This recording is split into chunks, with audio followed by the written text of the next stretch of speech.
Alright, we are unfortunately live.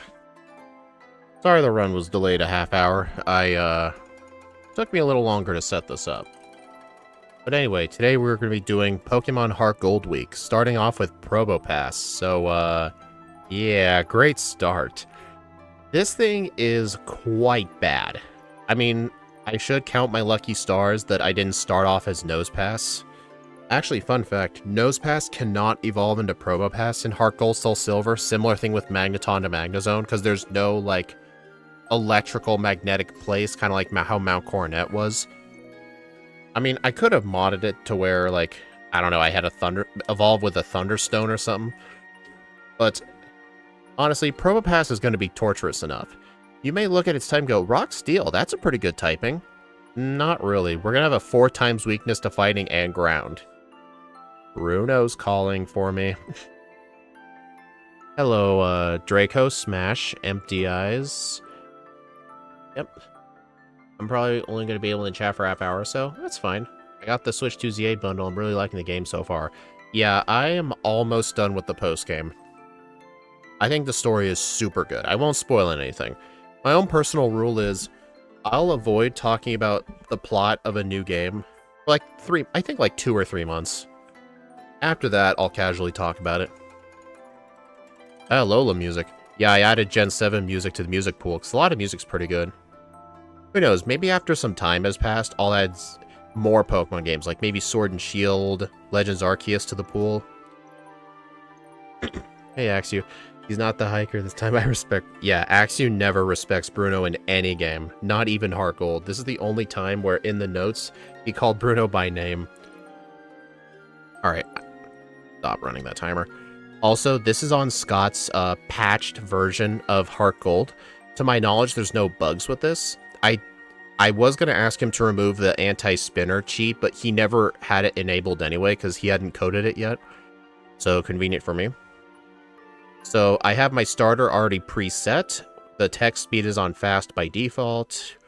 And some other things. All of the day of the week stuff is available during any day, kind of like how he plays his runs. I'm not going to do that because I view it as cheating. Because if it at the minimum, if you're going to be changing the date throughout the run, at least have it add to your overall time. But even though they'll all be available to me, I am choosing to play on Tuesday because I want the Tuesday item, and we're not going to be needing return for the Johto section. So I'm only allowed to pick up the Tuesday item, which I believe is the Sharpbeak. Or no, Tuesday is the Route 29 girl. I think she gives Twisted Spoon. Yeah, I didn't watch it yet. And another thing he did, the Goldenrod Lottery, not the game corner, but the Goldenrod Lottery in the department store, you can spend like 100 Pokedollars and just enter into a random drawing for first, second, or third place. Usually first place is a TM, second place is like, like a Pokeball, and a third place is a berry. You can enter it as many times as you want, but the prizes you get depend on the time of day. And on Tuesday, I don't remember what the prize is specifically for Tuesday. I'd have to look. But Scott has it patched to where you can just request any of the TMs you want, but I'm only going to request the one that you can get on Tuesdays. Twisted Spoon. That's what I figured. Tuesday's Flash Cannon. So yeah, when I go there, I could theoretically get any of the 7, but I have to act like I'm playing on a Tuesday, so I'm only going to allow the Flash Cannon TM, and I'm not going to get return from the 5th floor either. But even though we're not playing on Sunday, we can still get return. Return is actually in the Celadon department store, whether you got it or not. Chuck's not going to be the run ender. That's going to be Bruno round 2. Okay, let me make sure my controls are set to Gen 4 controls. I have 2 different controller layouts. Okay. Alright, so let me go over everything else. Our ability is Magnet Pull. Correct me if I'm wrong, but I'm pretty sure Magnet Pull makes it more likely we'll get phone calls, and it makes it more likely to encounter electric types in the wild. I think. You'll have to correct me on that. I'm still not completely sure on what the ability does. Our ability is Modest for extra special attack, lower attack. We're going basically all special for the most part. And our hidden power typing is Hidden Power Ice, mainly to help out with Lance. Oh, I didn't change the type background. We're not playing with a pure bug type. Rock and Steel. Rock and Steel. I hate whenever I click on BizHawk, even if it's the menu icon at the top, it acts like I pressed the screen. It's annoying. Hello, Shally Tongue. You should do a Heartgold only using each gym leader's aces. Like, as separate runs? That'd be interesting. Like, one run with Pidgeotto, one with Scyther, one with Miltank. Nose Pass, run, win.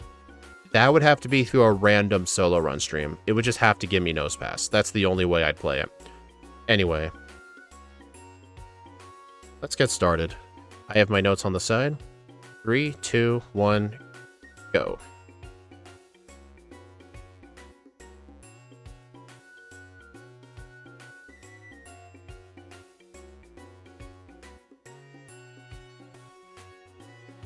Yeah, Scott's patch has the text on fast by default, which you can't do in the normal game because you don't have access to the options until your mom unlocks it for you, but it's such a minor thing, it wouldn't really be a big deal.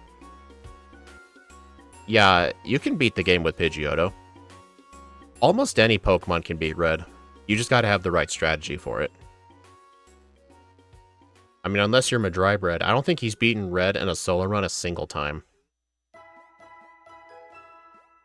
Wait, what? Oh, I forgot to set my starter. I'm an idiot. I literally set the stats, but not the actual species. Okay, that's embarrassing. Okay, let me actually set it this time.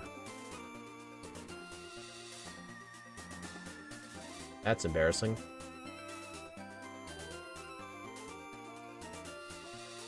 Yeah, I got past Lance legitimately. Without save states. The champion is...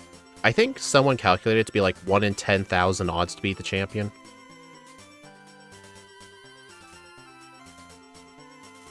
Dude, why? I hate how just clicking on the emulator, even on the top screen, like acts as tapping the bottom screen. It's annoying. When I was doing the notes, I assumed we were doing the run without Scott's patch. So never mind about gambling for 2 flash cannon TMs. True, the reason I got access to Scott's patch was because I wanted the overlay to not have the flicker effect anymore. But I think it will be worth it. Okay, so let's get started. 3, 2, 1, go. But yeah, I don't think having access to Scott's patch to, like, just get the TM right away is cheating, because you can just play the lottery over and over again. Like, it would save you money, but it's not like a super huge advantage. It's basically the equivalent of, like,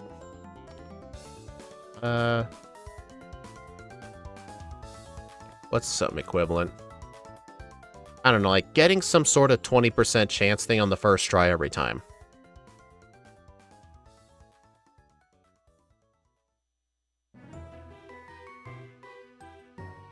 There we go. Alright. I was told to name this Bruno. So I will do so. Oh, it's a female Probopass. Nice. I needed a female one. Sadly, with the mapper, I don't have a way of setting the Pokemon's gender without editing the personality value, but so far, it just happened to be female. I asked Scott if his patch always makes Pokemon female, and he said it doesn't. So I've just been getting lucky with the 50-50 odds.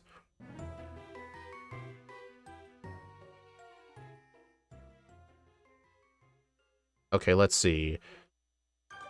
Fight every Pidgey and Rattata for speed EVs, catch a Pidgey to trade Kenya for the rest TM.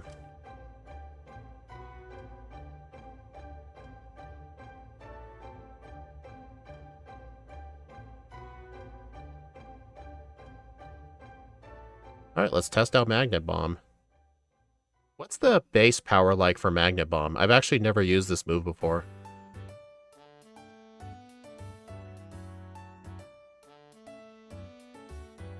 I think Centric gives speed. Oh no, they give attack.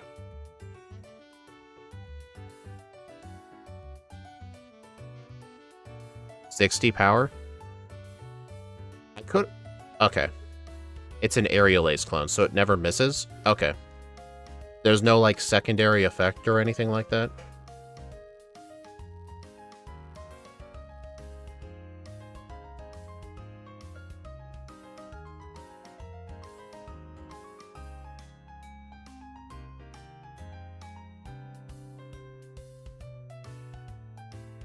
Alright, so there really isn't much to talk about with the Falconer section.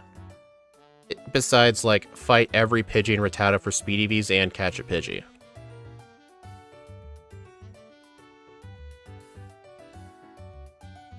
I know defeating Caterpie don't give me the good, like, EVs that I need, but I'm pretty sure I will have to EV train for speed with the Macho Brace later. I didn't read that far in the notes, but I'm pretty confident I'm gonna have to. I mean, usually this would only be bad if I have to EV train in 2 stats, which I don't think this thing needs to. Alright, Bugsy, grab Rock Tomb. Probopass doesn't get Rock Throw, unlike Nosepass. For Bugsy, just spam Rock Tomb. Whitney, grab a Drowsy for Macho Brace. Knew it. This is going to be an extensive grind to get the coins. Oh boy. We are going to need 1 Thunderbolt, 1 Metronome, 3 Substitutes, Dratini, 1 Hidden Power at the Celadon game corner. So I would need 25,000 coins. Dang.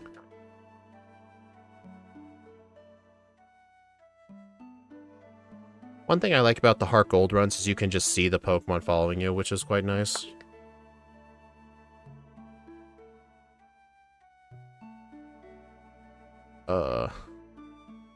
Yep, Tackle does more damage.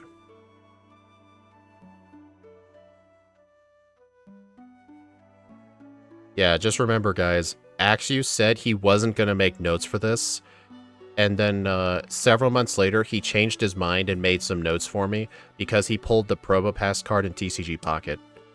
But speaking of TCG Pocket, I haven't played that game in months. I'm just not really interested in it anymore. Not that it's, like, bad or anything, but I mean, collecting digital cards was quite fun at the start. My problem was, like, 2 packs a day is, like, nothing. Like, the only way you're ever gonna, like, make progress on your sets is by giving them money. It's like one of those gacha games that kind of force you to spend money.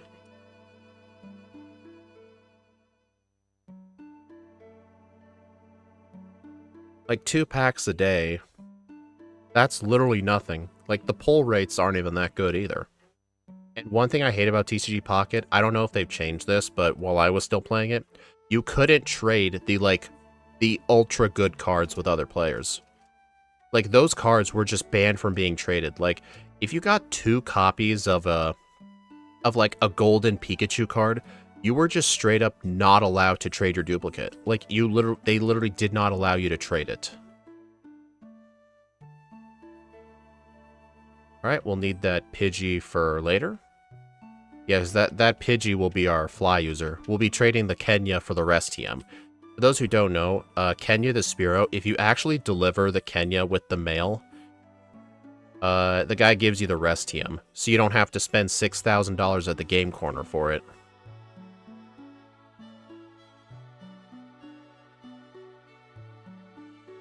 You know, at least Scott's patch... Well, I was just going to say, at least his patch didn't mod out the encounters, but I don't think it's his patch that does that, it's his overlay that does that. Let me just... Actually, let me make sure all my stats are frozen properly.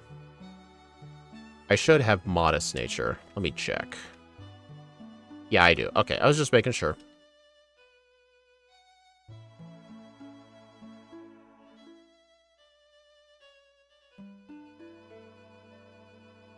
And crap, I missed the 1K for Metronome, so that's 26.1. Okay.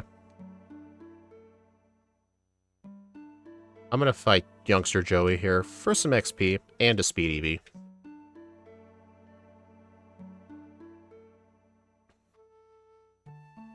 There's someone on Scott's Discord that's doing a bunch of unevolved Pokemon. Yeah, I know that guy. I can't remember what his name is. I do know every time he does do it, he changes his profile picture, which is pretty funny. And he even does the runs on console, too, which props to him. I could never do that.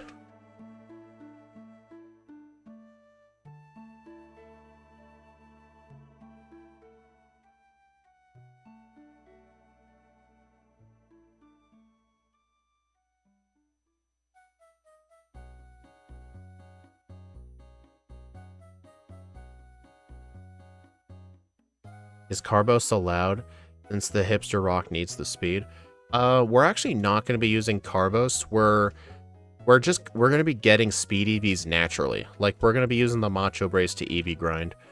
Fun fact, though, I believe this is only during the daytime, which I have my emulator start at 5 AM, so it might be the morning already.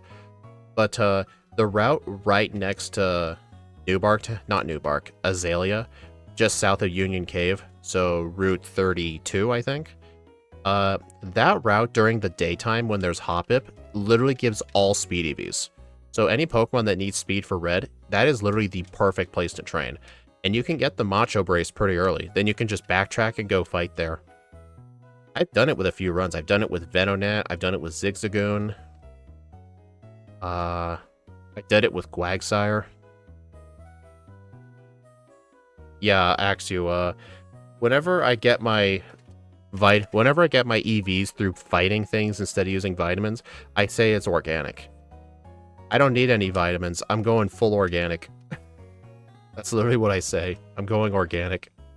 Hoppip is special defense. Oh, it might be nighttime I'm thinking of. Because at nighttime there are Zubat.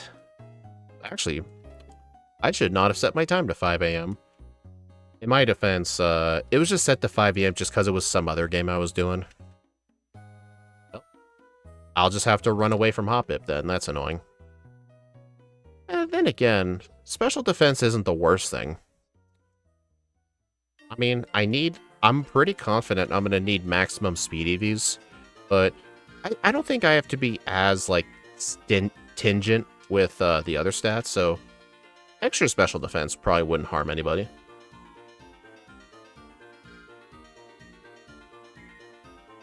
Draco, I will be doing a Mienshao run later next month. There actually is a Mienshao video for Daily December. I did it because you kept asking for it. Yeah, you're welcome.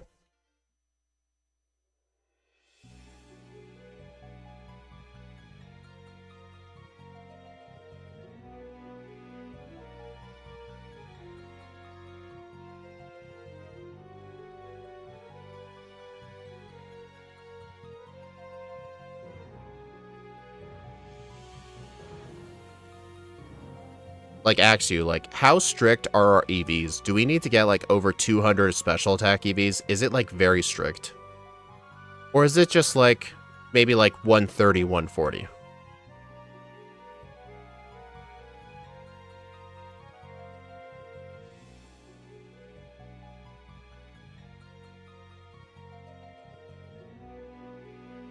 Yes, it's very strict. Okay, so I have some wasted attack EVs. Got it. Then again, I don't know where the EV reducing berries are in this game. Because berries are very hard to get in this game. I have no idea where they'd be, if at all. Basically 252. How much speed do we need?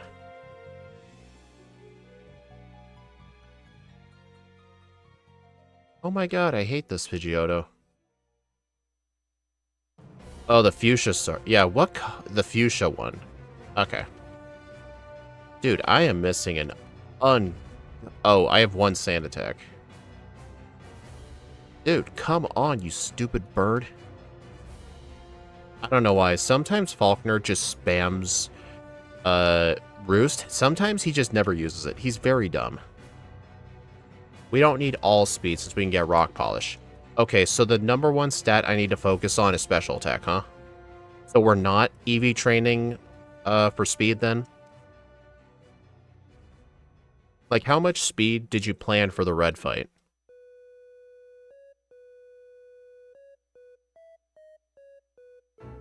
Rock Smash.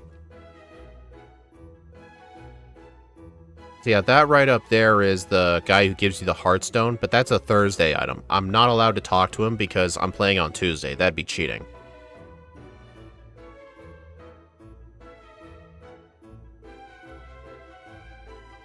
EV training for HP is only worth it if I'm EV training in defense or special defense as well.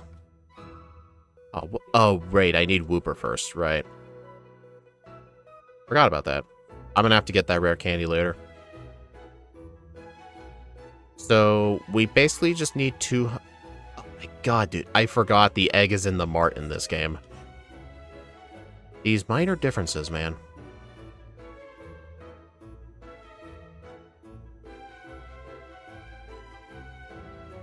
Alright, buy some 23 repels. Yeah, I don't need escape ropes till later in the game anyway.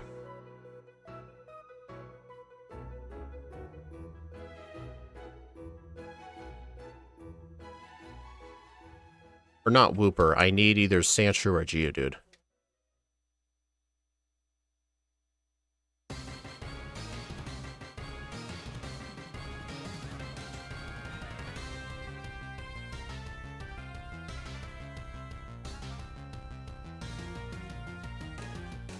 That's Poison Barb Lady.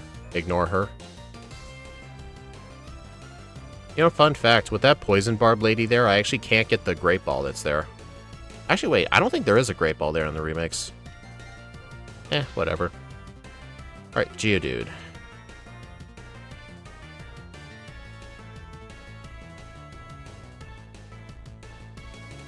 And Sandshrew learn Rock Smash, Cut, and Strength? Yes, and Rock Climb. You sack of garbage. There is a backup. Not that guy.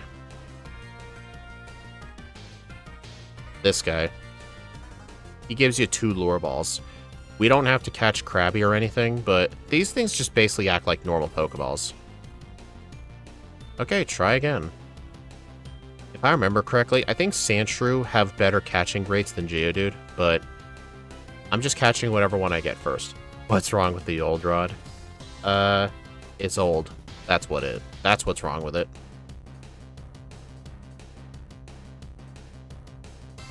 There we go.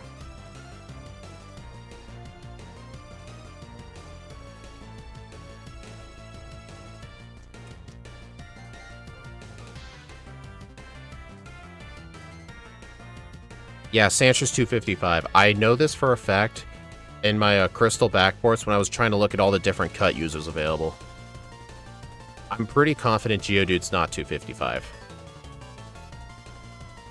Alright, teach Rock Tomb in the place of Block. Thanks, Yokai.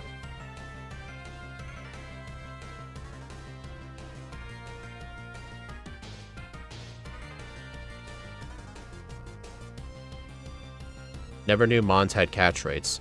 Why do you always think legendaries felt harder to catch than Rattatas? Like, even as a kid, I knew Pokemon had catch rates.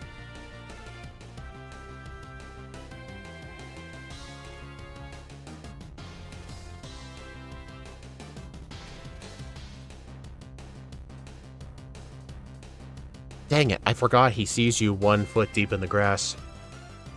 You gotta be 2 feet deep. Yeah, that was only with the Kanto birds and Cresselia and Mesprit. I hate the fact they did that with Mesprit. Roaming legendaries are so dumb.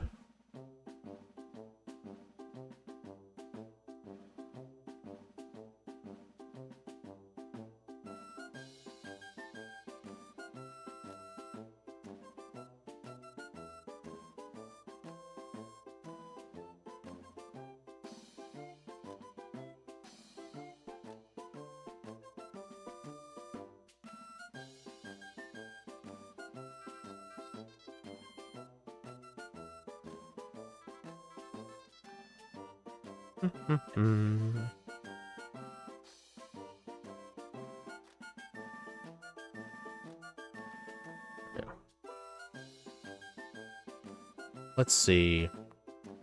We want Thunderbolt right away. We want to keep Magnet Bomb. There will be a point where we want moveset flexibility by dropping Hidden Power. Teach Thunderbolt and Substitute.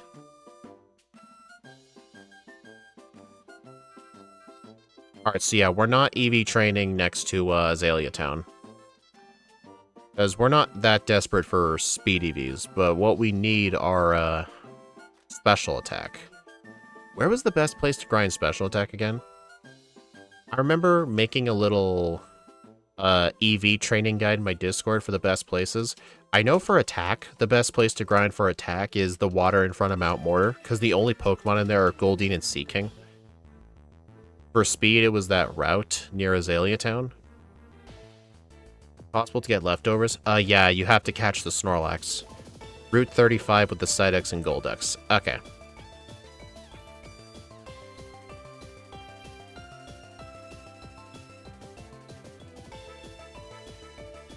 Is 9 Rock Tombs gonna be... No, wait, I have to deposit my HM users. Yeah, gotta do this anyway.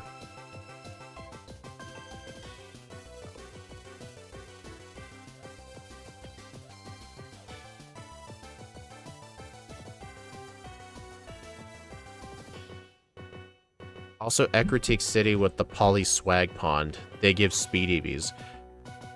I thought we needed special attack. Yeah, the middle one. Couldn't remember how to solve this. Oh, dude. I couldn't remember. Oh well, this is Probopass we're talking about.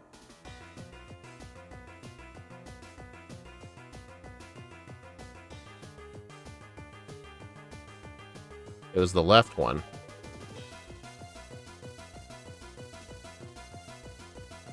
Oh yeah, the water in Ekritik does. Yeah, you're right. So yeah, you probably wouldn't have to backtrack to that one route. But actually, here's the one thing that would matter. The encounter rate in the water. Like, I don't know if this is a guaranteed thing in this game, but it always feels like small ponds have lower encounter rates than grass. Like, you get encounter slower. I'm quite confident in that.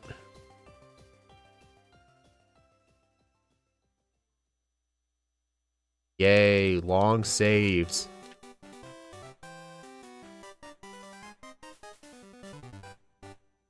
Hey, Scyther. Oh, you lived.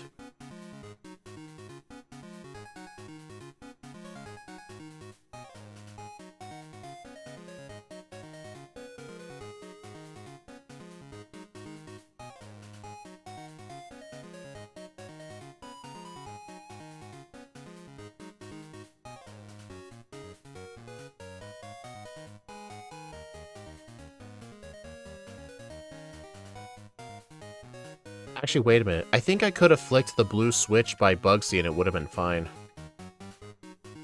Yeah, right. I forgot I could do that.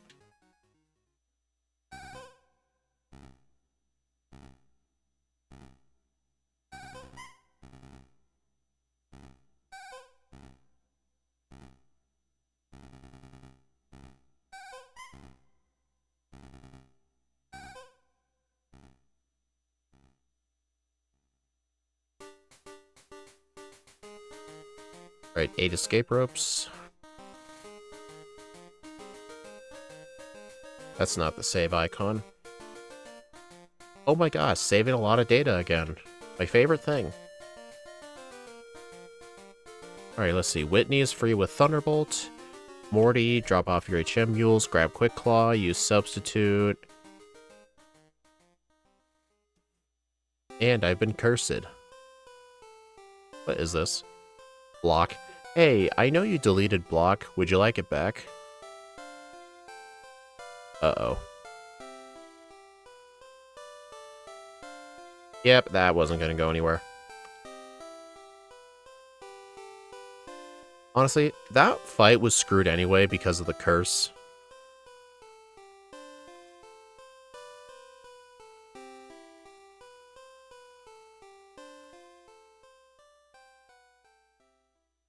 After Morty, attack EV train at Route 35 for special attack EVs with Psyducks and Golducks, then Ekritik for speed EVs with Polyswag Pond. Have Macho Brace. We want max special attack and top off speed on top of that. Okay.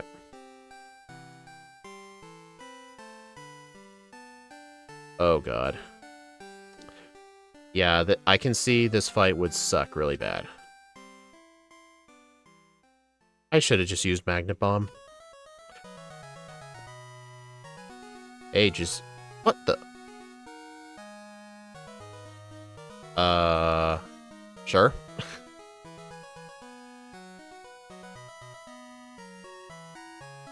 This is literally the same save. That was weird. Oh, this was the save before I healed at the center. Weird, I've never seen that before.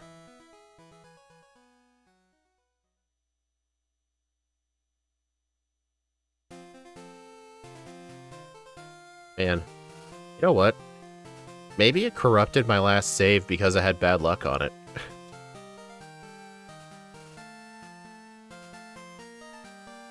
Yeah, why did it do that?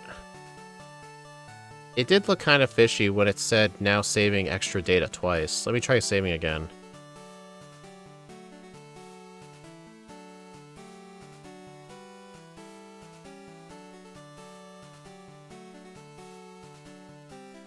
Yeah, it's just saving over and over again.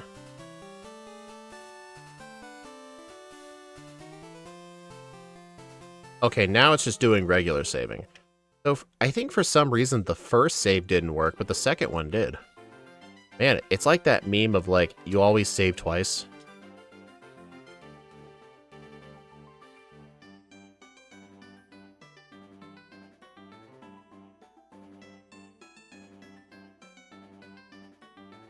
Yeah, I have no idea why I corrupted the save like that.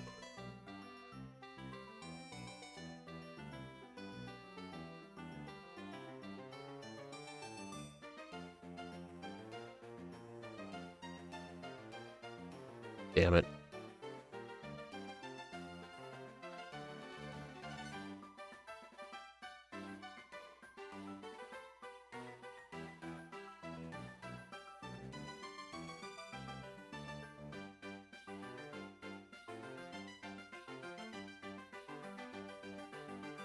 Oh, dang, I forgot to get the, shell bell. Quick Claw is gonna be more important anyway.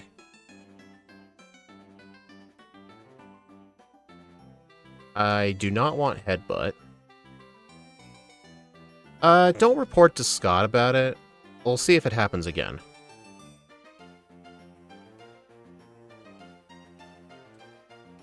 I mean, it's not like that time with Ditto where I blacked out on a wild Pokemon and the game softlocked. I mean, that was a bug not even he knew about.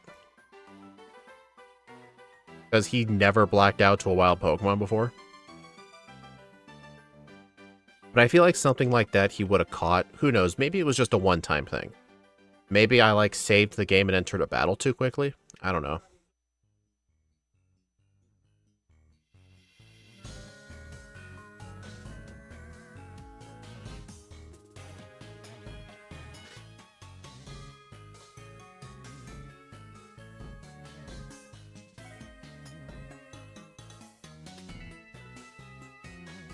Alright, let's go ahead and get our 2 copies of Flash Cannon. I'm curious how this works in Scott's patch. This person? No. Nope.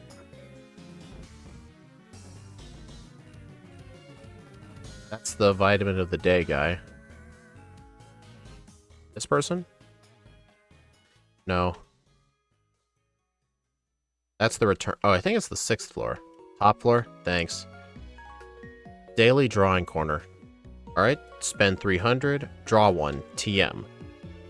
Alright, so Flash Cannon would be the Tuesday item. So we're just going to pretend I got these both on the first try. But yeah, there's... What other TMs are here? I'm just going to spend the money but not buy anything. Dragon Claw, Shadow Claw, Charge Beam, Flash Cannon, Drain Punch, Facade, and Silverwind. Oops. I'm not allowed to use that. Oh, interesting. You can't toss TMs. Oh, well, I can't learn it anyway. Yeah, that's pretty cool.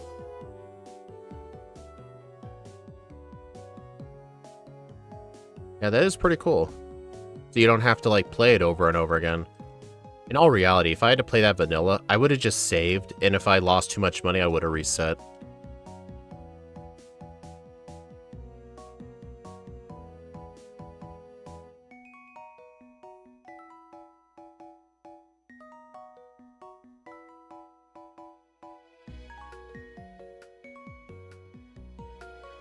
Yeah, I'll teach it after the game corner.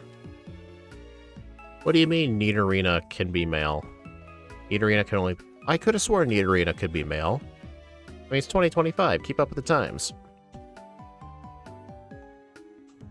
You know what? Let's play the lottery for fun.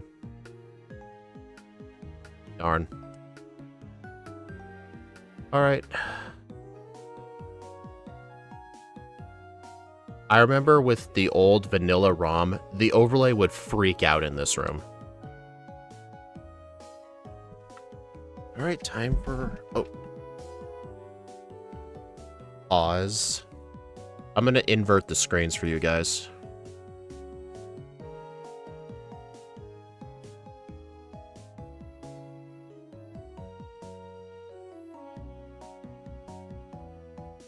Alright, unpause. Let's see. Shift F1 and F1. Okay.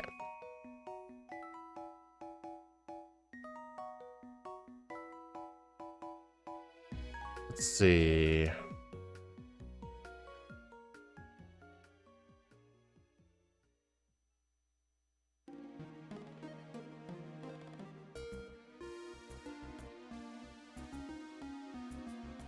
So I'll need, how many coins?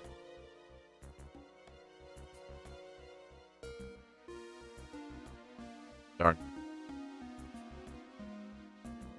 Damn.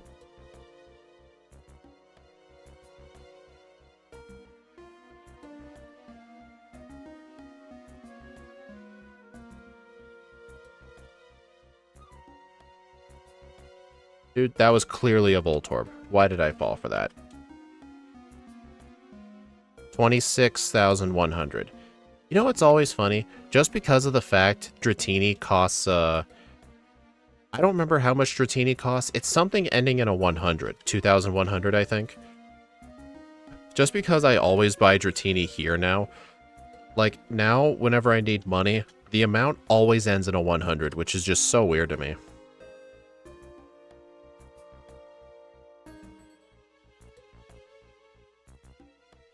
Alright, I'm at 234 coins.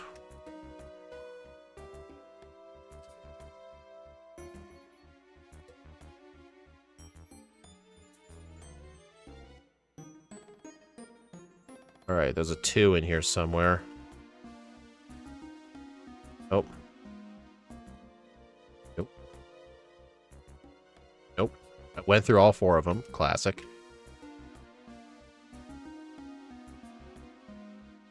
I know what Scott does on his overlay. I mean, I have the ability to do it if I knew how to code it, but he would have the answers just shown to him. I don't like doing that. I still like the feeling of actually playing the game, but I just have save states, so... I mean, I still have to play the game, but at the same time, I am just going from top left, but I can always just look at the numbers in the Voltorb. When the Voltorb amount and the number add up to 5, you know for a fact there's only 1s in that row. So don't even waste your time. There should be a 2 in this row. Yep, there it is. Level 8. Now we're going to start getting the good stuff.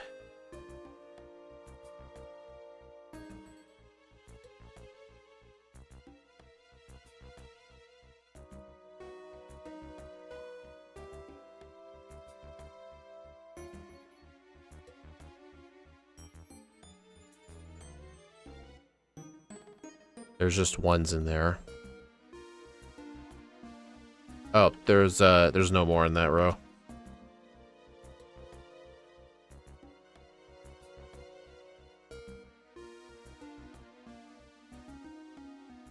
Did I pause the game by accident? Oh, no. I almost thought I crashed the game. The other one.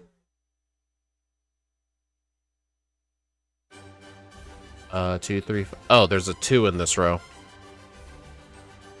Alright, I have 3,200 coins. I'm gonna need to keep doing this for a bit. Just wish it was deterministic. True. Dude, that one Voltorb caused me to go down to level 1. Like, if you couldn't use save states in this would be an absolute nightmare. Then again, if you had the option to simply buy coins, we would have just done that instead from the very start.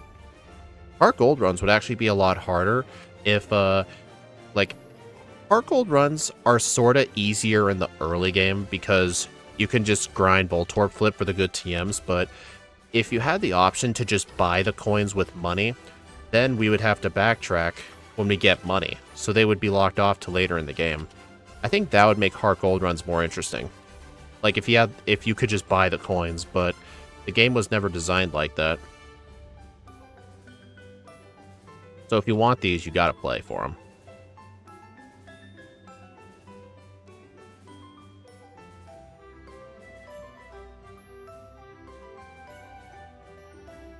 Yep.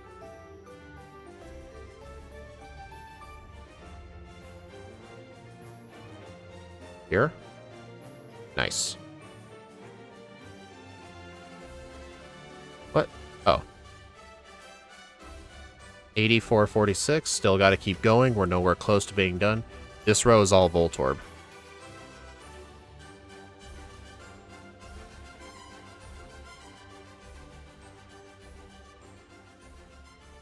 start.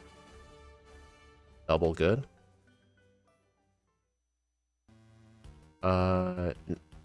There's something in this row.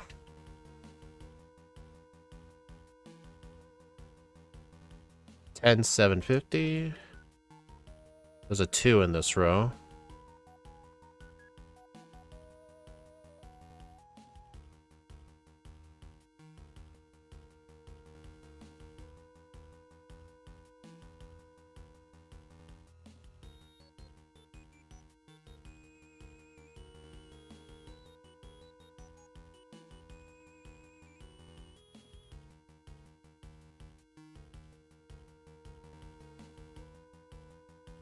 There's nothing else in that row.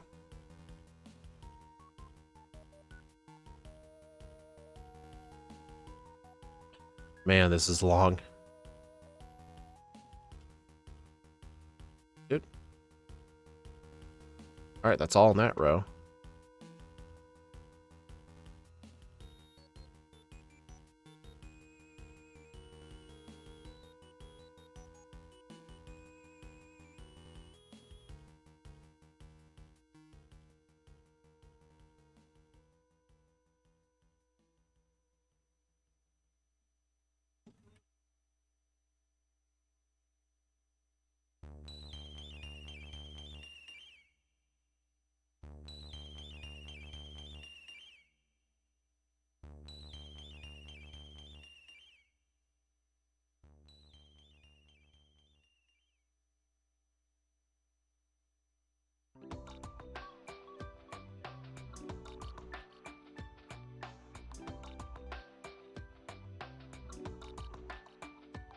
$18,274.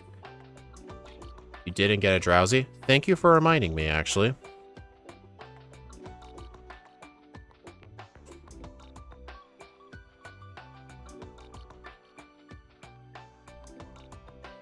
Wait, no, there's only... Oh, no, there's only ones in that row.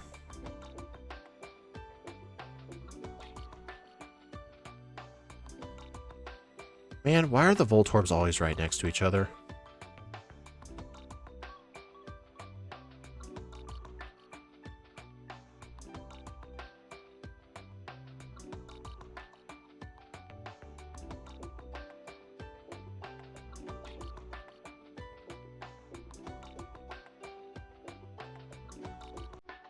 $20,866. So I need 26,100.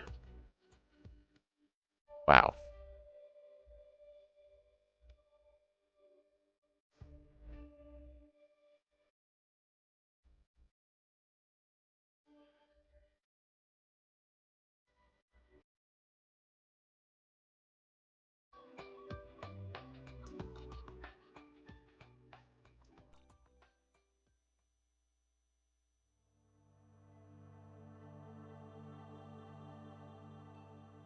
$24,322. I think one more round.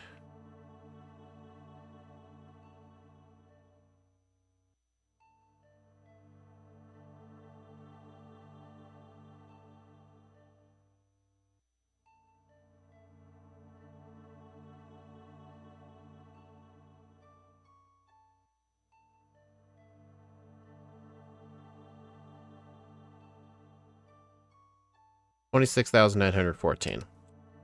Okay, we're done. I'll just swap the screens back.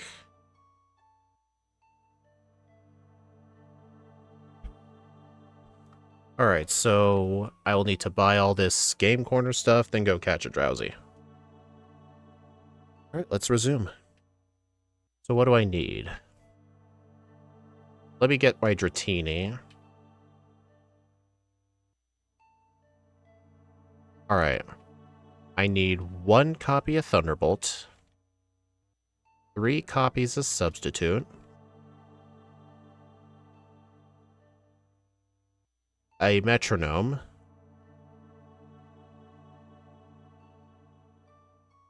Wait. 1 Thunderbolt, 1 Metronome, 3 Substitutes, Dratini, and 1 Hidden Power. Axew? Hidden Power at the Celadon Game Corner costs 6,000 coins. I have 7,000. You had me grind for 1,000 too many. So, I think your original estimate was correct. See ya, Smash Math. Okay, hold on. I better go buy some pokeballs for that Drowsy.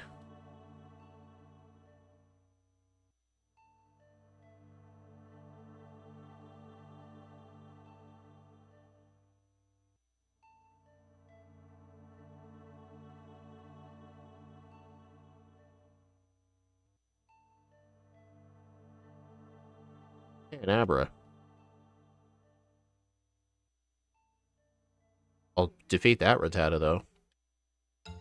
Dang, I actually should have killed that Abra. Abra gives speed EVs.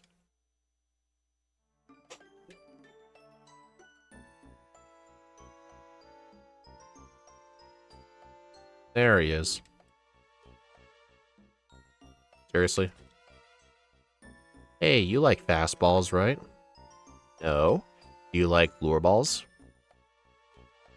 Of course you do. Everyone likes lure balls. Alright, I'll need to go trade this on the 5th floor for a Machop.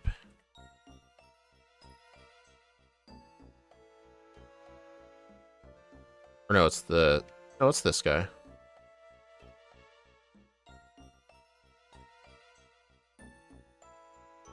Then I'll need to take the Macho Brace off and deposit the Machop. I still need room for Kenya the Spearow. Jose.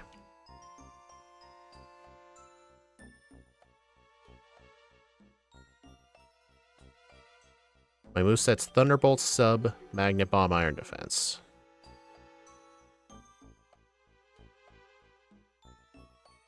Alright, Thunderbolt over Tackle. And Flash Cannon... Wait, oh no, we need Substitute first.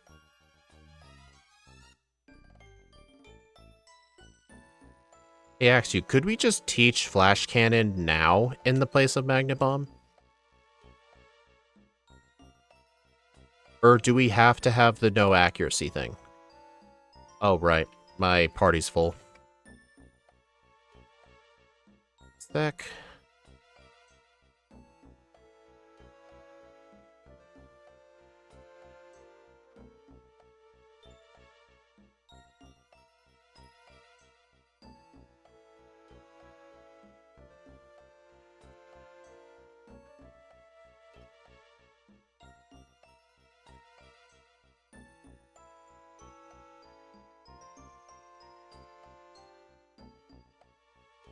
Honestly, Magnet Bomb is just a weaker version of Flash Cannon, just skip accuracy. Like, where would I need accuracy anyway? I mean, Chuck's Primeape uses Double Team, but I think I'd rather have the extra power, so I'll just teach Flash Cannon now. See ya, Mario. Alright. Yeah, this is a physical move.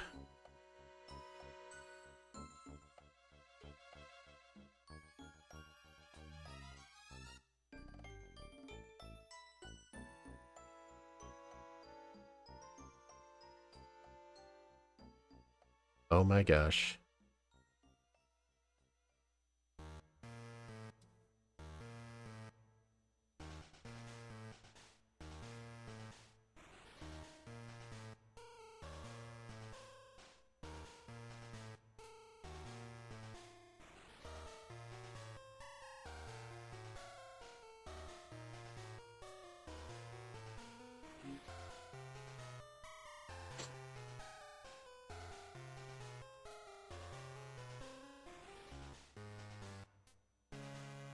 Wait, why did I go up here?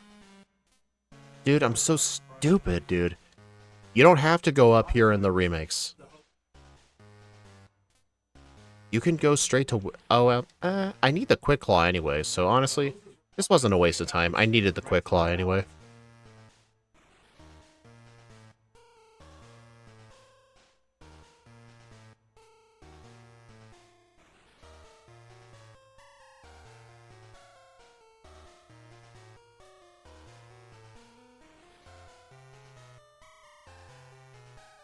Oh, yeah, the... Heal up your Pokemon? I don't wanna. I'll do it.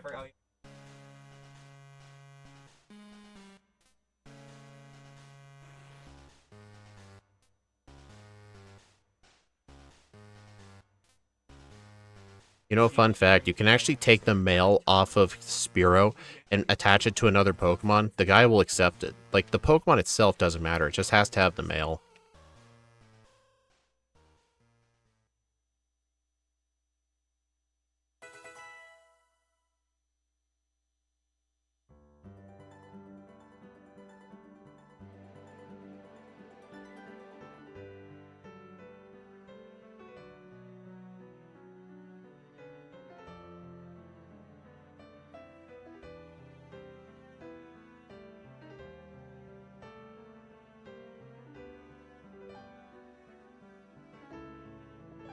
Alright, quick claw time.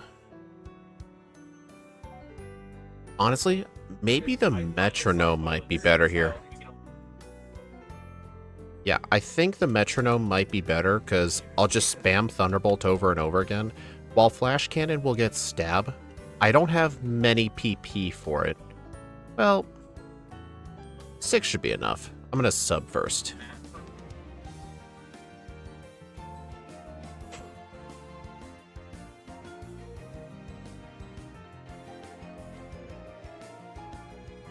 Nice. One shot. Oh, fun fact, in the original Gold, Silver, and Crystal, when this girl tells you go back to Whitney, she always cries when she loses, you could actually ignore her, leave, and just go straight to the Pseudo-Widow tree. It actually happened to Steve once when we were doing a crystal race. He forgot to talk to Whitney again, so he ended up not getting the squirt bottle. That was pretty funny.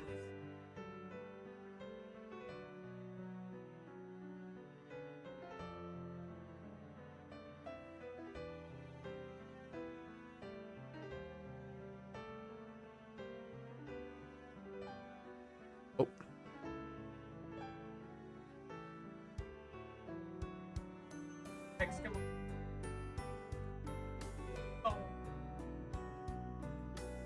Hold on.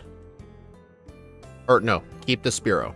I was just gonna say, I need to deposit everything because there is a mandatory double battle against 2 beauties with 2 Clefables and 2 Wigglytuffs. They're pretty hard to take on in a double battle.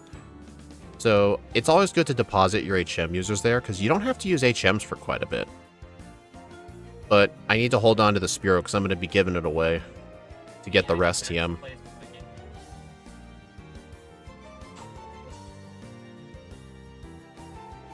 And I know at this point I can go get the Rock Smash candy, but I can just get that later when I'm backtracking for the other candies.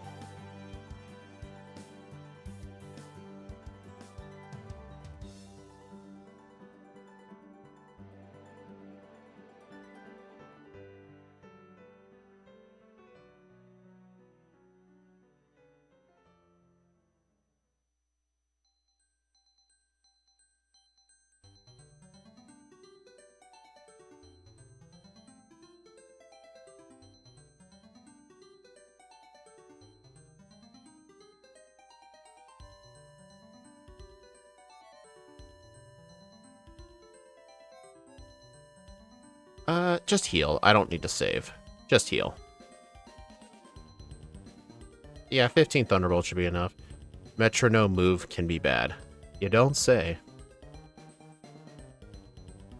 But yeah, you don't want to take on these people like 2 against 1 because they have moves like Sing and Disable, which is very annoying to deal with in a double battle setting. So it's always better to just do them 1 at a time. And you don't have to withdraw your HM users until after the Lighthouse. Actually, in my case, I would have to withdraw them because that thing just used Close Combat. I would have to withdraw them because as soon as I defeat Morty and get the ability to use Surf, I'm going to be doing a lot of EV training. I have to max out my special attack and then top off my speed stat.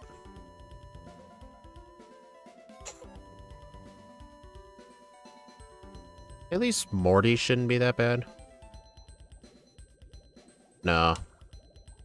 Well, substitute cheese reset if you get cursed. Well, I might underspeed the first Ghastly. I'll probably need to hold a Quick Claw for that.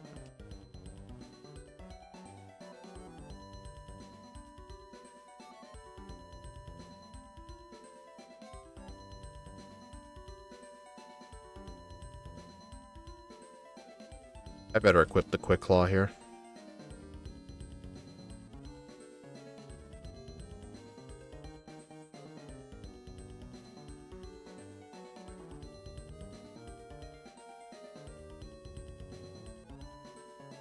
I'm gonna make a save state there in case I get a reset and my save gets corrupted. Like, I don't know. Hopefully that was a one-time thing. But it was so weird why that happened. Oh, I actually got the Quick Claw on that. Nice. Also, fun fact, starting Generation 5, Substitute no longer blocks Curse. You can get Shadow Claw. Yeah, I could get Shadow Claw, actually, but I don't want it. This thing is going to be an all-special Probopass.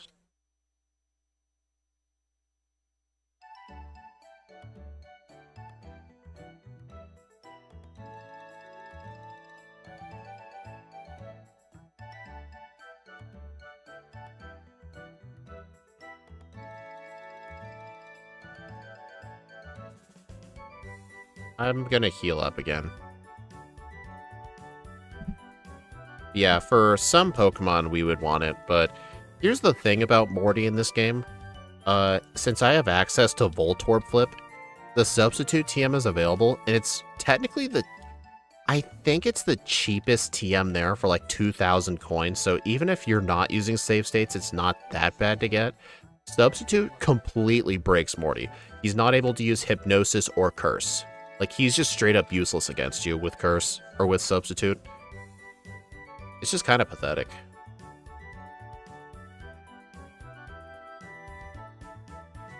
Steve just won. Did he finish red? You need to pause your timer in game to check your Discord messages. Why? You're going to think I'm trolling you. Sure.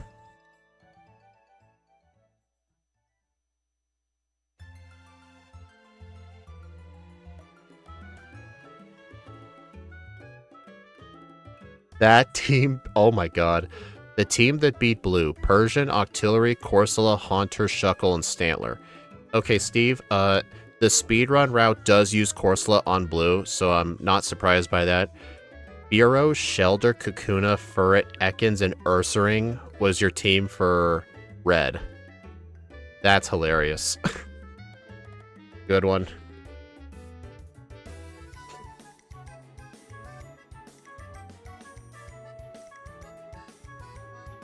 Yeah, Steve, congrats on finally winning. He got a 10% freeze on red. Nice.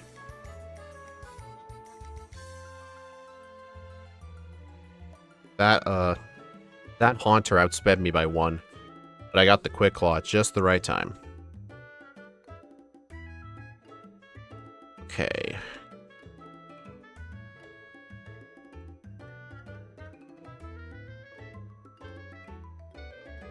Had 2 playable Pokemon.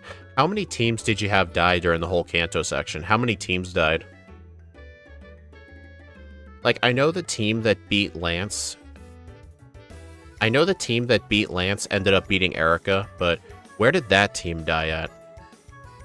The one with the Dodrio on it. Like, what gym leader killed that team? Surge? Surge killed that team? Dang. Who was the hardest Kanto gym leader? Was it Blue? Yeah, see what I mean? Morty just completely sucks against Substitute, but still took several hits to kill him, of course. But now, here comes the boring part. EV training. But at least with the Macho Brace, we can cut the amount of trainers in half. Not trainers, but wild Pokemon. Surge, not even... Really, Surge was the most difficult? You know, that actually kind of makes sense. That actually... No, withdraw all of them. That actually does make sense, because Surge's team is very, very fast. And they have very good moves. Like, his Raichu has Surf, for example. So it doesn't surprise me too much.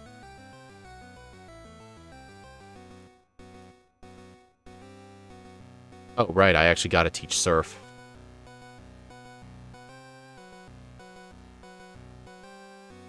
Oh, I never... Oh, I have my Pidgey. Yeah. Alright, teach cut. Oh, wait. My Sentret already has cut. I already got Rock Smash. Yeah, I'm doing special attack first. This is what I'm doing.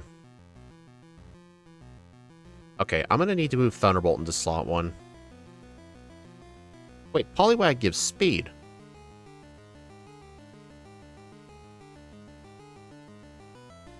Route 35 Psyduck. Where's the Route 35? Where's Route 35?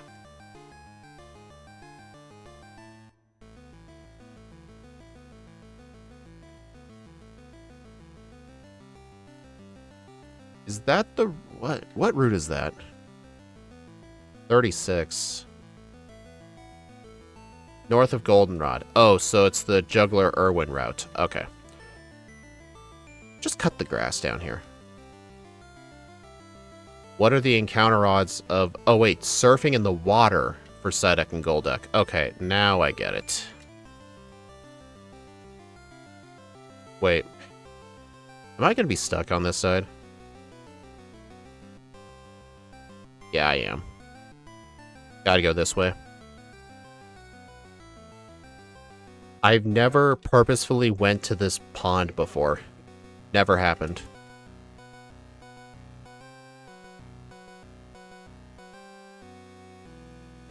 This is the place to train.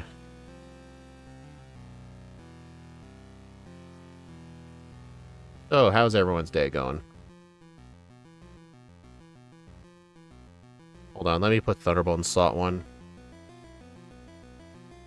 Dude, is there any other, like, spammable move I can teach to help with this?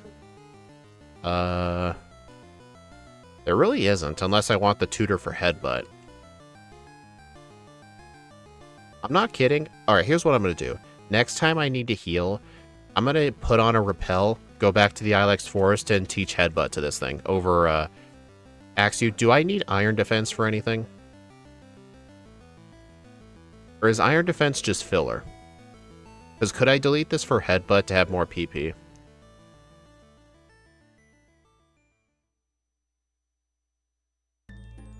So what are you trying to say? Like, keep Iron Defense, or can I get rid of it?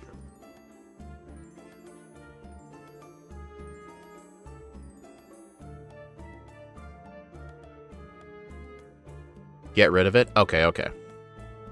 It's just the thing is, Flash Cannon... Well, Flash Cannon can one-shot the Psyducks. But I would like more spammable moves. Hey, Golduck. How many EVs does this give? 4 at special attack. Nice. So yeah, see right here? Probopass is getting all organic. So no vitamin of the day for Probopass, sadly. It's all organic here. Yeah, the leftovers are held by the Snorlax and Kanto. I always throw a Master Ball at it, so I can get it. And I always have a 6th slot available. With the HM users that I have, which usually is Spearow, Rattata or Sentret for cut, Geodude / Sandshrew, and Dratini, plus my starter, there's always room for the Snorlax. Yeah, sure. What fights specifically warrant it? I didn't read ahead far enough in the notes. Because Axew, your notes are pretty long. I think Vulpix gives special attack. Do they? No, they give speed.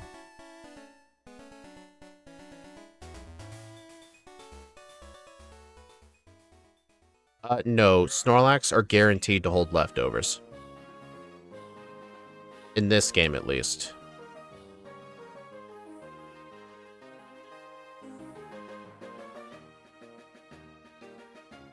What the? Oh god, Entei.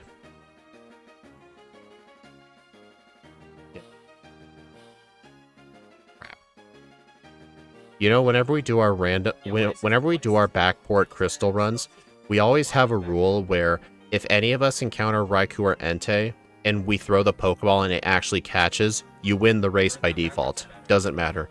It doesn't matter if you get the slowest time. The fact you caught the Johto Beast means you win by default. It's just, we haven't had to enforce that rule yet.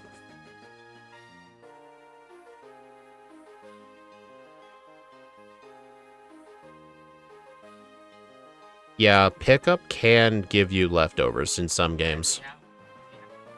Alright, get rid of Iron Defense for Headbutt so I have more PP. Because that way I can knock out more Psyducks and Poliwags without going to the center. This will add up.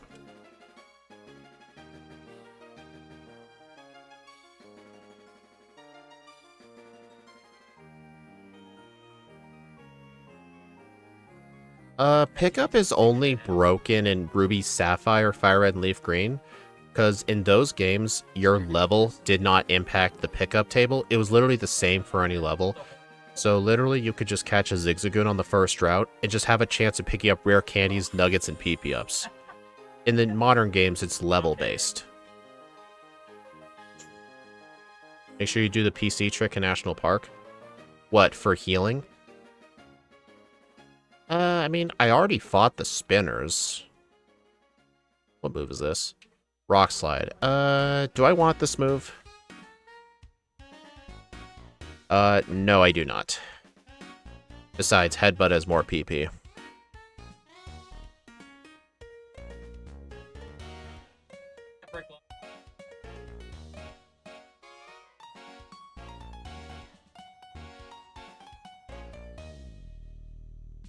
I don't know, actually, the one thing I don't like about the PC trick is, you have to deposit, then withdraw, but then you have to, like, swap the Probopass to the first slot. I mean, it's probably faster. I don't know, I'll time it.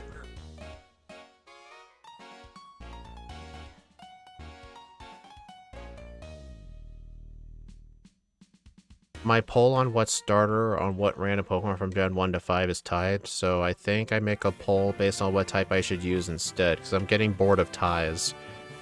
Yeah, ties can be annoying sometimes. You know, the funny thing is, the Macho Brace cuts my speed in half, but a lot of these Psyducks just use turn 1 disable, which doesn't do anything.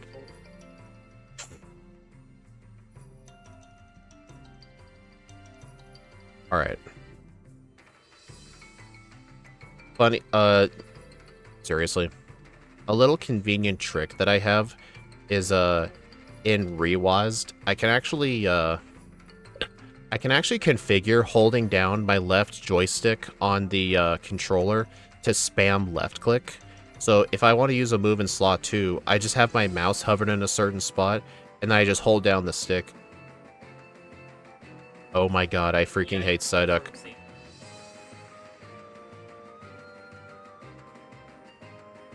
Alright, let's try out the two different methods. Oh my god, kid. Move, you dumb kid.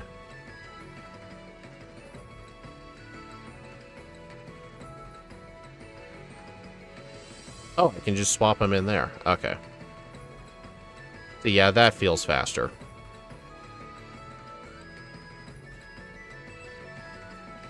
So yeah, Headbutt was...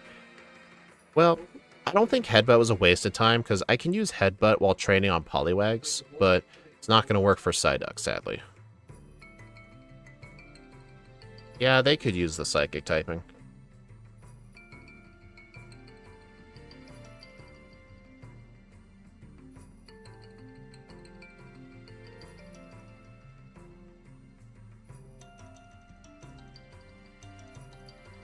Yeah, at least EV training isn't that bad. You know, something that Scott never does in his runs. He ends up playing the newer gen games, like, the same way he plays the older games.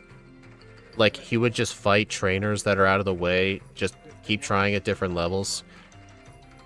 He just doesn't think of the EVs. Like, if he was playing, like, Nose Pass and then evolve into Probopass with Thunderstone, he would just fight all the bad trainers, then, like, go straight to Chuck and get, like, 30 million resets. But then again, he doesn't plan his runs ahead of time like I do. Or, like, how Axew and I do. That's his prerogative. He prefers, like, playing it like that. I don't like going into runs completely blind, though, because I don't like being walled at Chuck for like 50 resets. I hate it. It doesn't make the run fun. But if I can know ahead of time that Chuck is going to need 50 resets, here's what I can do to reduce it, then I can plan for it. It's kind of like when you want to start speedrunning a new game. You're not just going to do a blind run for the first time. Red is just Aerodactyling. Red usually is Aerodactyling for most Pokemon. I mean, I'm sure it's a lot worse. Okay. How much does Flash Cannon do to Psyduck?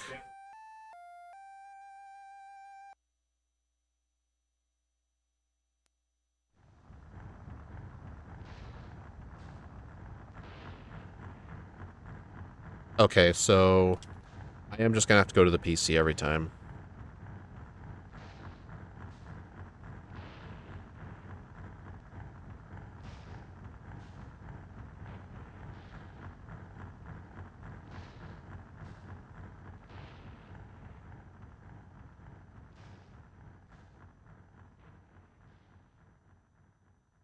We're already at 154 special attack, though. I mean, with 15 uses of Thunderbolt, if we only fight Psyduck, we get 30 special attack EVs. If you throw, like, every Golduck that we fight gives us a net gain of 2. So out of 15, if we fight one Golduck, that's 32 special attack. So we can plan, like, how many heals we need. Like, we'll probably only need to do, like, after this, like, 2 more PC heals, and then we can go to speed. But yeah, this is so great that you can get the Macho Brace early. And a little mini spoiler, one of the videos for Daily December... Okay, I better go heal. One of the videos for Daily December has me doing EV training in the early game with no Macho Brace. Not just training for the sake of training, but like literal EV training. Like I had to manually keep track of them. It was awful. You'll see that run in December. However, looking at the Quick Claw strat, it feels very, very Aerodactyling with Quick Claw without Rock Polish. I'm honestly surprised you thought of Quick Claw before Rock Polish.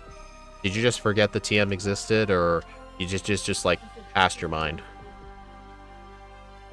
Where's Rock Polish again? Isn't Rock Polish in Mount Silver? Wow.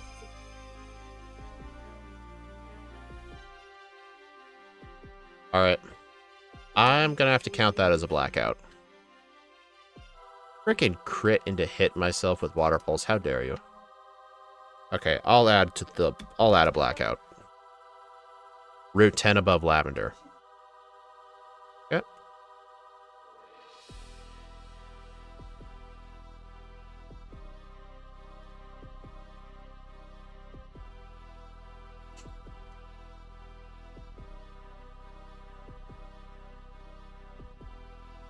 Hold on. How many speed EVs can I get at maxed out special attack?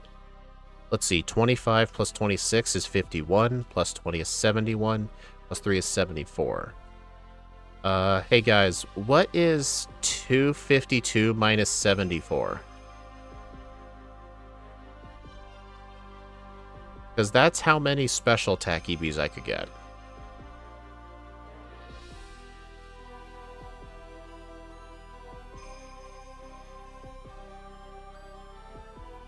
Man, I forgot how good this track is in Conquest.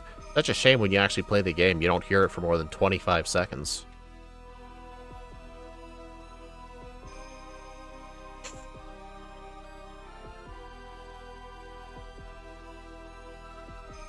It's a shame you can't repel trick the Golduck.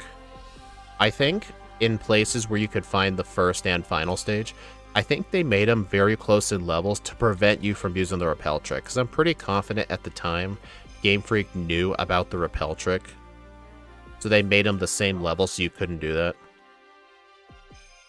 Hey, Shadow. 178.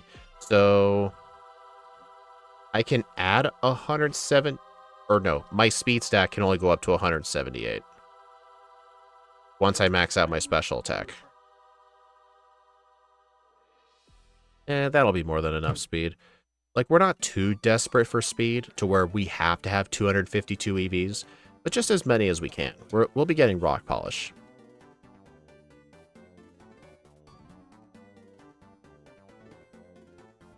I mean, unless, of course, oh my god. I hate this kid.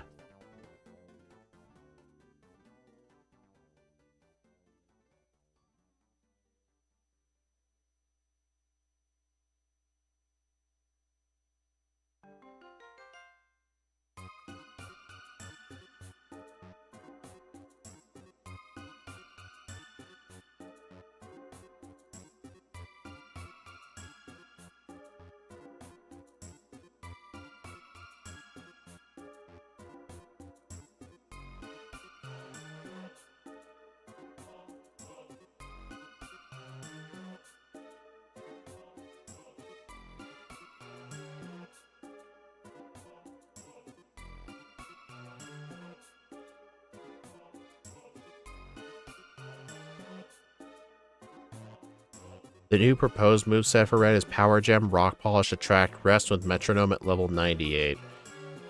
Yeah, I also read ahead in the notes, we need level 95 for round 2 Bruno. I remember Tyranitar was so bad at round 2 Bruno. Like, about 3/4 of its resets, if I recall correctly, was just on round 2 Bruno. It was the reason Tyranitar was ranked pretty low on the leaderboard, was just because of round 2 Bruno.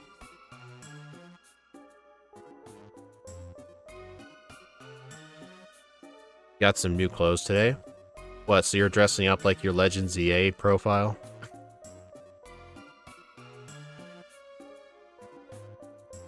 I don't know. I'm just not the kind of guy who cares about, like, fashion and, like, name-branded clothes. Not even in-game, either. I wouldn't mind getting all my clothes from thrift stores. Funnily enough, the only time I ever get new clothes is around Christmas, because that's when family just gives each other, like, socks and stuff. And you know when you're old when you actually get excited about getting gifted socks.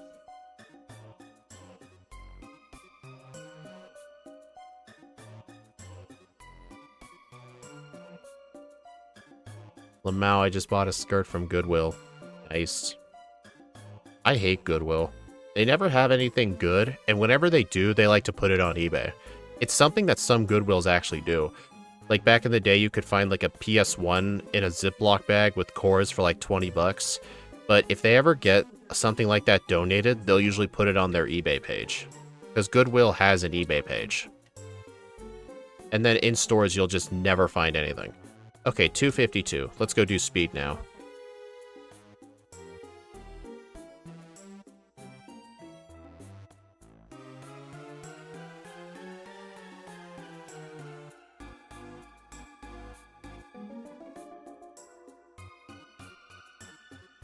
Hey, a Pidgey. There's some speed. Oh, look, another Pidgey. More speed. I don't think it'll be as bad to train on Poliwag, because at least Poliwag and Poliwhirl don't have Disable. At least I don't think they do.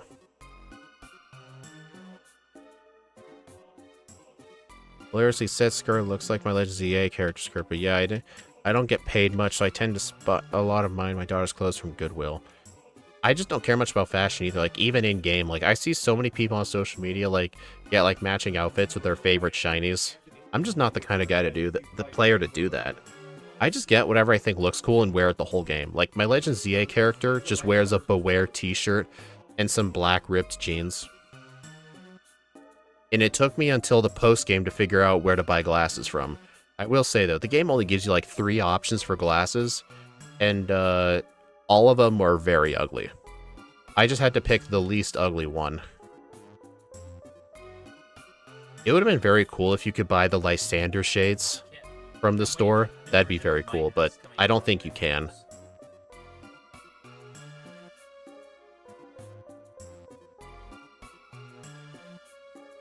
That's slightly annoying.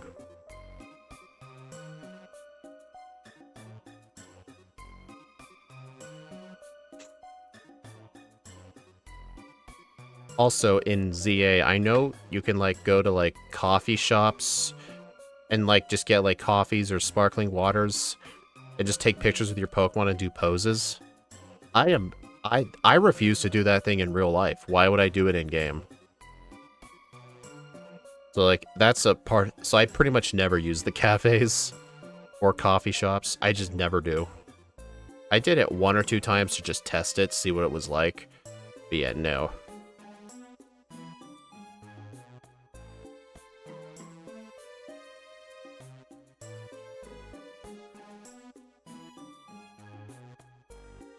Okay, I better go heal.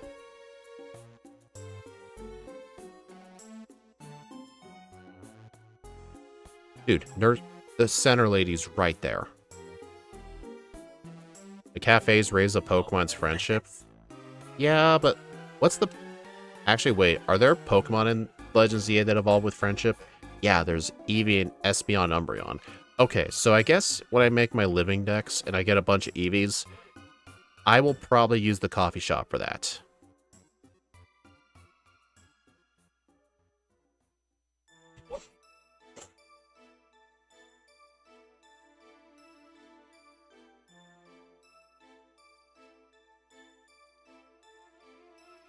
Hey, shiny giveaways. Low putty. Ironically enough, I don't really like Lopunny. I think Lopunny's stats are very mediocre. I don't know what Mega Lopunny is like with its stats. I've never used one before. Well, I don't have to worry about Riolu because, you end up getting a free Lucario in the postgame. I like Mega Lucario. You can't go wrong with that. Alright, we're at 100 speed EVs. So I believe with the amount of EVs I have in other stats... Okay, hold on. I'm gonna go buy some Paralyze heals.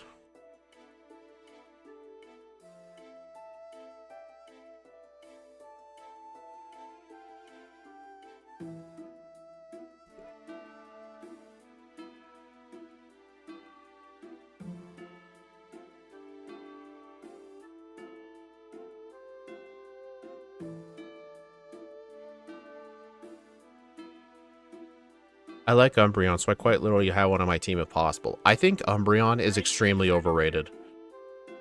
It's not really the best looking evolution, and its stats are pure garbage. It's slow and defensive, but like... Besides that, its moves in general are quite garbage. I think most of the evolutions have garbage movesets. I think the only great evolutions, in my opinion, are Espeon, Jolteon...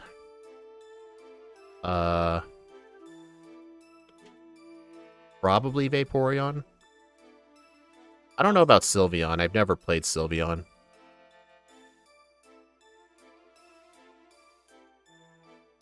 But either way, I do not like Umbreon. I think it's very overrated. People act like it's like a top 10 Pokemon. Like, whenever a new TCG set just has an Umbreon card, it gets the Charizard treatment. The other evolutions don't get that kind of treatment. It's literally Umbreon. Like in the Prismatic Evolution set, the secret illustration rare Umbreon goes for 1100, but the second most valuable card is the Espeon, and that's only valued at 200. And they're the same kind of rarity. Like, they're the same odds overall compared to the Umbreon, but way more people just want the Umbreon than the Espeon. Or the Sylveon.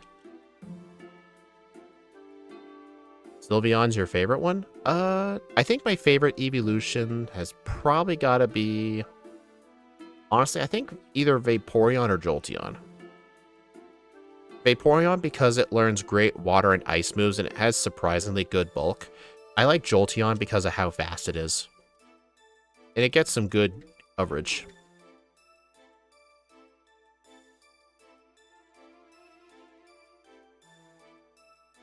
Yes. I had to make clear, like, I wasn't considering Vaporeon my favorite because of all that DeviantArt crap. I was mentioning typing, moveset, and stats. Like, it's a great special attacker and has surprisingly good defense. It's a pretty good Pokemon to play with. Watch, someone's going to take that out of context. Oh, speaking of stuff in context, we're at 140 speed EVs, so I think once we get around to like 176, we won't be able to get any more.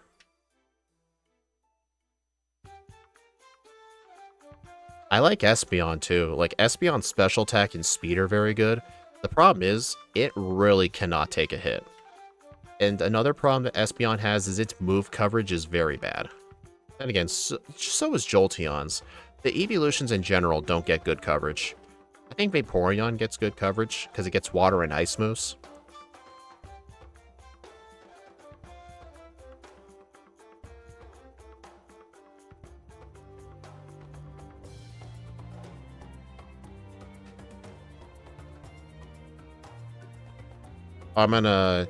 Alright guys, I'm gonna take a quick 5-minute break. I've gotta check on the laundry.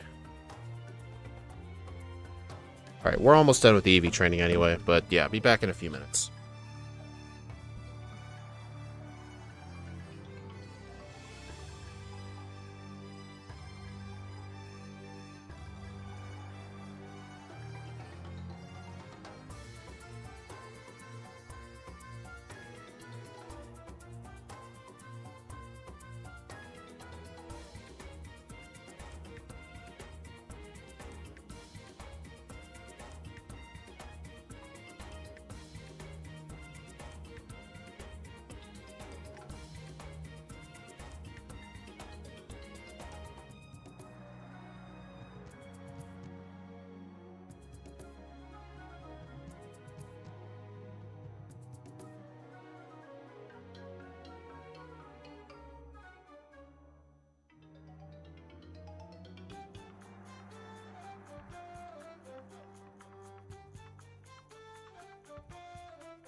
Alright, I'm back.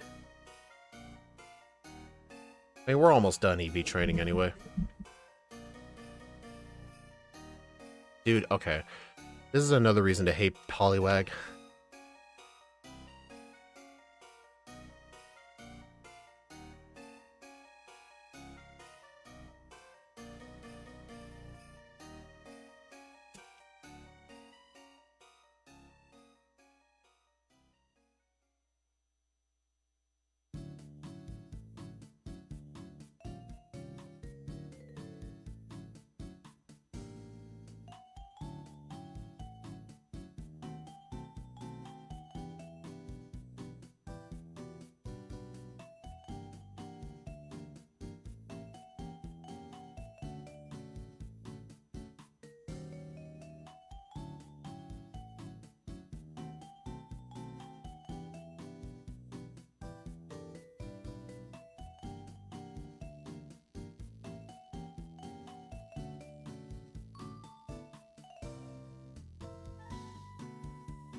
Alright, just keep going till my speed can't go up anymore.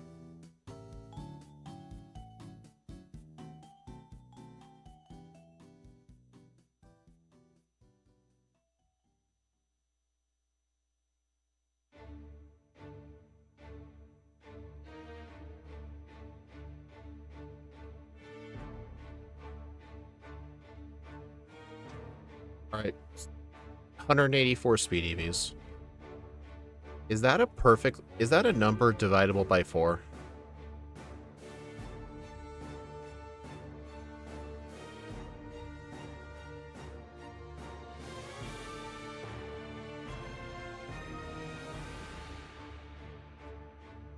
Is 184 divisible by 4? It is? Okay, that's perfect.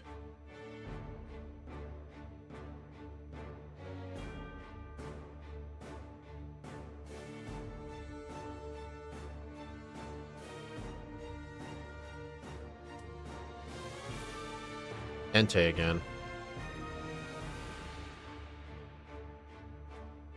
Darn.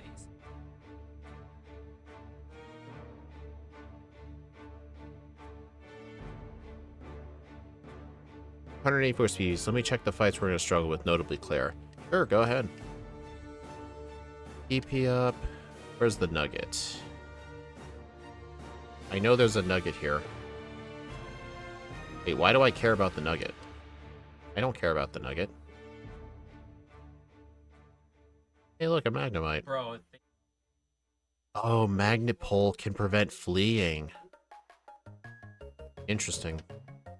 I think that's only because I'm an electric type, or I'm a steel type.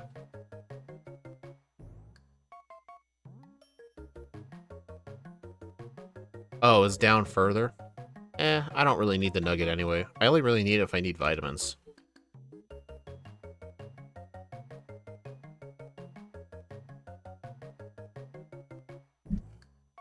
At level 55 with 184 speed EVs, Kingdra is faster by 1 speed. At 56, it's a speed tie. So, level 57? How reasonable is to... I think it'll be reasonable to get 57. Well, probably. I would have to do the training south a ways. Also, fun fact, if you need speed EVs with a Macho Brace, this guy gives you 10 speed EVs. That's only, like, if you're not too desperate. Like, if I only needed, like, 130 speed EVs, I would not have done all that training on Poliwags. But I did need the special attack.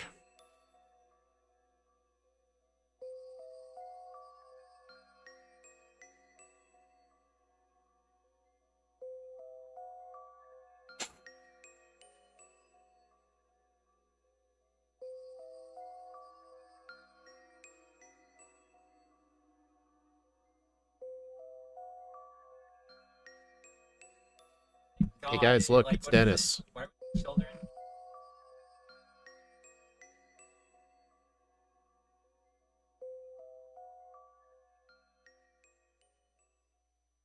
Still looking at the numbers. Specs Power Gem has a 25% chance, 25 to 31% chance to one-shot. Its second line, it's Gyarados. The reset should be quick.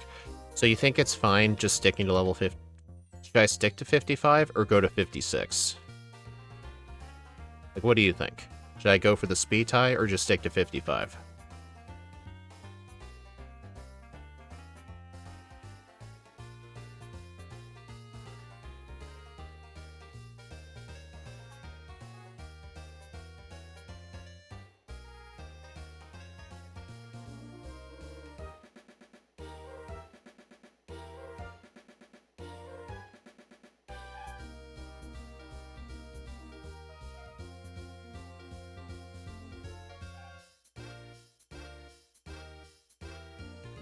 Just Aerodactyl. The only way Hedgehog kills you is the crit. So just stick to 55? Okay.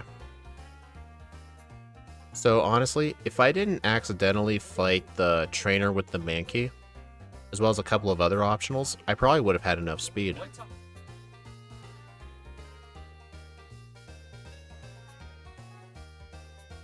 Oh, look at this. Swimmer Kaylee. She's the spinner swimmer from Crystal. Like when you hug the upper wall to go to Cianwood, that was the spinner. For some reason, they moved her down here.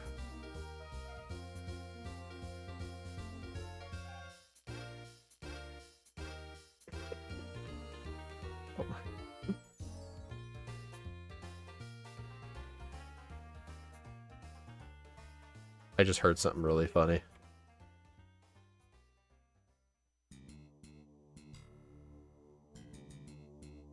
Where's the guy with a Gyarados? No, actually.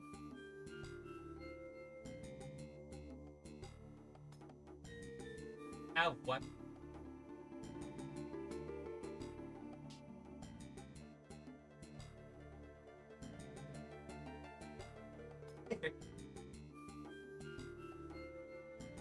It looks Starmie. At the end of this week, we'll be playing Pokemon Crystal with Mega Starmie.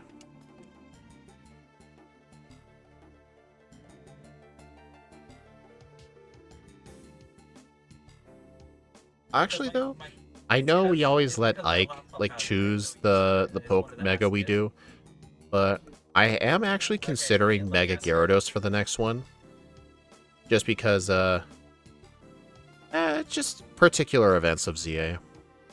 But I think we should prioritize the new Megas that were introduced. I don't know. Maybe a mix of both. Oh, one. That's the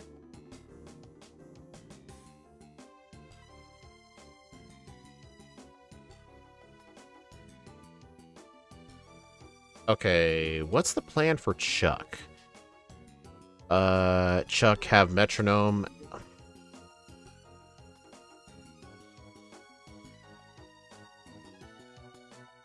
I'm gonna save just in case.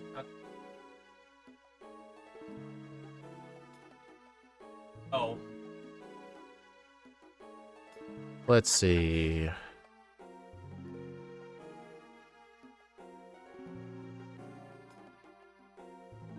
Let's see. At level 40 minimum, modest max special attack EV's Thunderbolts are ranged to one-shot both fighters. You know what's funny? The special attack EVs don't really matter for Chuck anyway, because his Poliwrath just likes to use Focus Punch.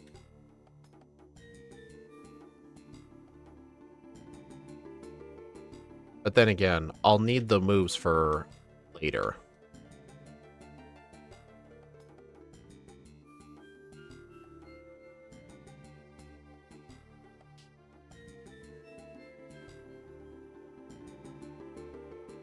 Alright, let's see. After Chuck, go to the department store for 2 flash cannons. We already did that. Do Lake of Rage, Hidden Power choice specs. Each hidden power. I'll teach it over Headbutt. Damage rounding threshold. Let's go.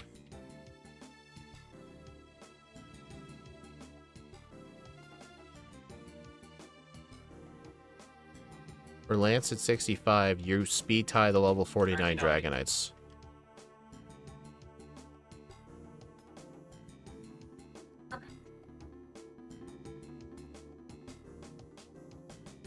Effort.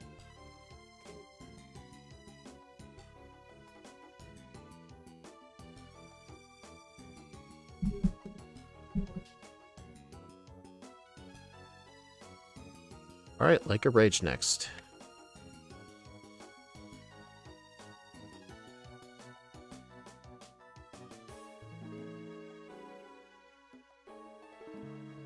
Man, I really wish I had a repel tracker.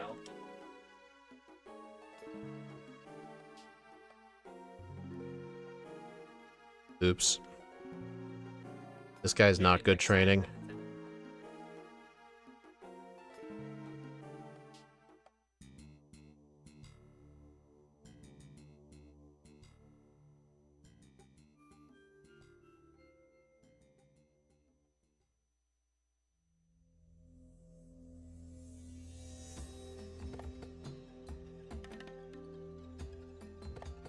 Is this the battle tree music?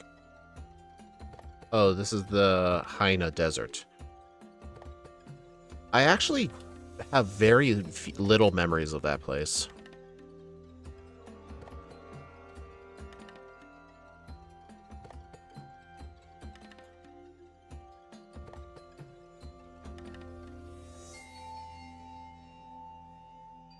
Who knows? Maybe for the new year, I'll get the Legends Arceus music, Sword and Shield, Scarlet Violet.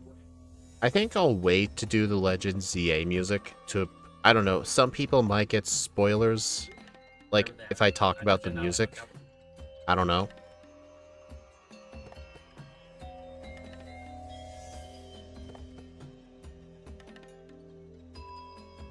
I don't know. I would like to add the Ranger games, but the problem is, for some reason, the Ranger games, when I tried to download the soundtrack, it, like, the volume was so low, I had to delete all the Ranger music from the music pool. Just because it was so quiet.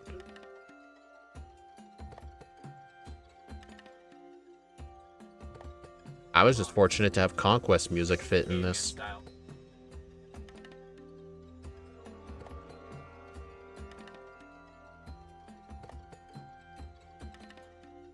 Hey guys, I like headbutting trees. Magnitude 10 does nothing.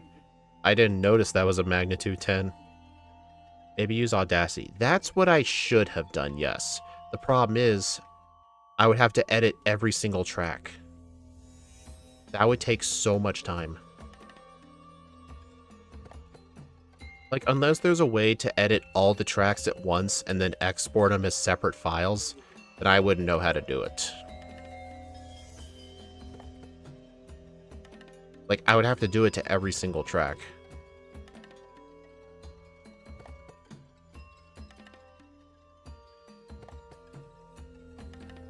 You faced Jasmine already? Not yet. In the top left of my screen, you can see the badges. I do not have Jasmine's badge yet. What about Masters since... I only do side games of games that I've played. Like, I've played 2 of the 3 Ranger games. I've never played the original Ranger. But from what I've heard, it's the worst of the 3 Ranger games. I know the best one. People think Shadows of Almnia is the best one, but I think I like Guardian Signs more. I just like the story better in Guardian Signs. But I've tried to get into Masters EX, but it's just not my kind of game. Hey look, a Gyarados. Bye, Gyarados.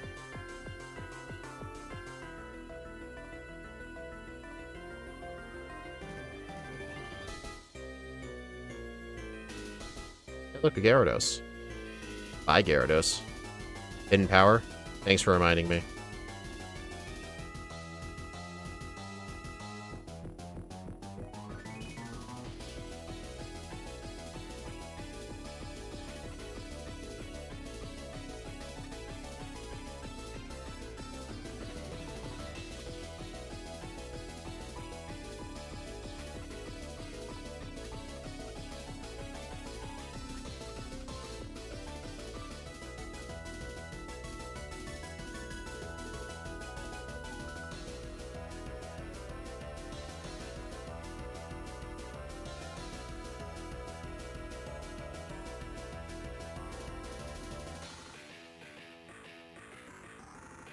Alright, I'll teach Hidden Power Ice in the place of Headbutt.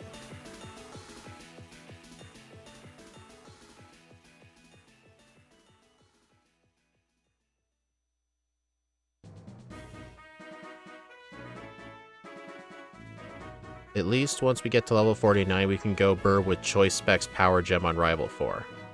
Alright. See, what's the plan for this next section of the game? As for the Gen 2 Hiker, which is Price, Thunderbolt Flash Cannon, Jasmine Substitute, Hidden Power Ice.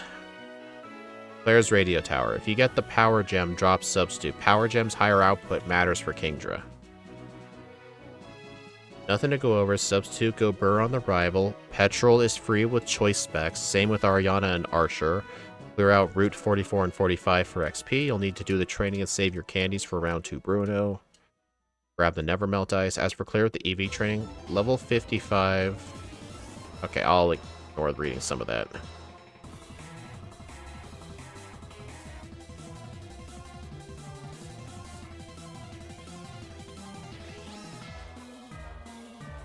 Let's see, level 55 at the minimum, 200 speed. If he's left Probopass out to be Kingdra.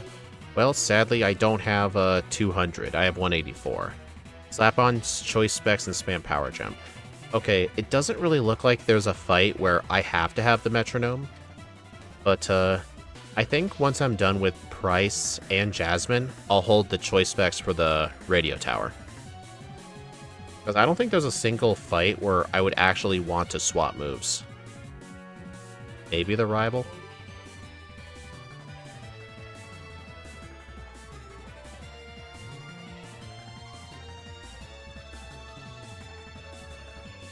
Also, I've actually started editing for Daily December for the videos. I finished one video yesterday. It only took me, the video is like 27 minutes, and it only took me an hour and 25 minutes to actually edit the whole thing, which was pretty impressive for me.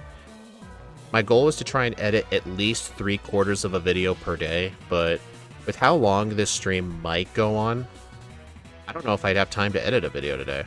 I'd probably just have to edit like half of it or something. But then again, I could just edit in the next morning or something.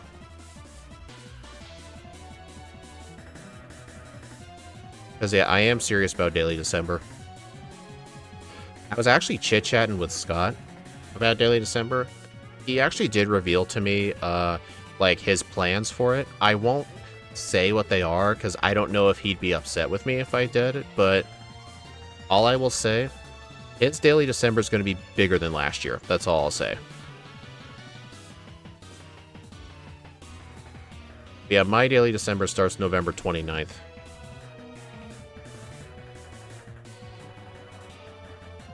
And there will be 33 videos. I don't think I'd do Daily December again next year, because I don't think it was worth cutting the content for the entirety of August, September, October, and November just to prepare for it. I don't think it was worth cutting videos for 4 months. I don't think that was worth it. It would have been better for me to just stick to uploading.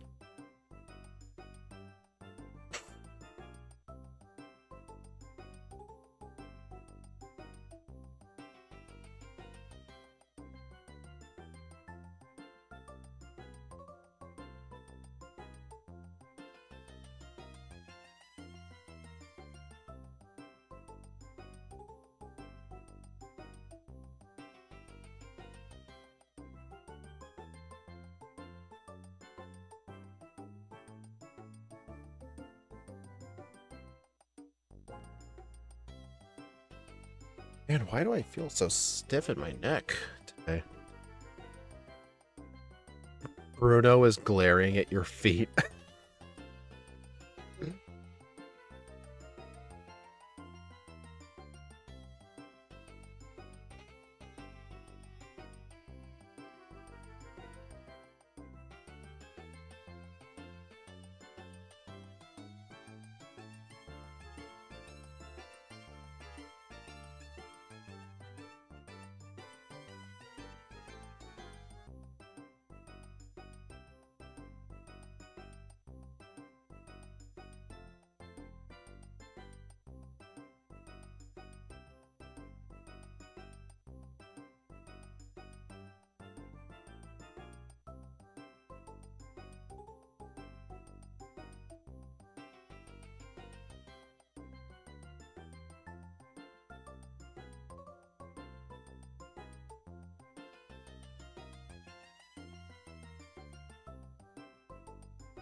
Oh, this person's not a spinner. You know what's funny? My game did not crash. I'm still playing it, but for some reason the preview in OBS froze. I almost thought that was my game, but no, that was not my game.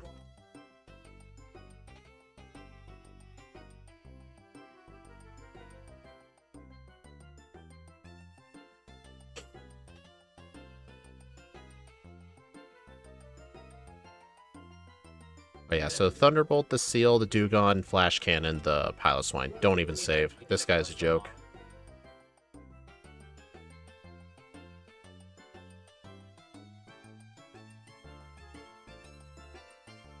That was Hidden Power, not Flash Cannon.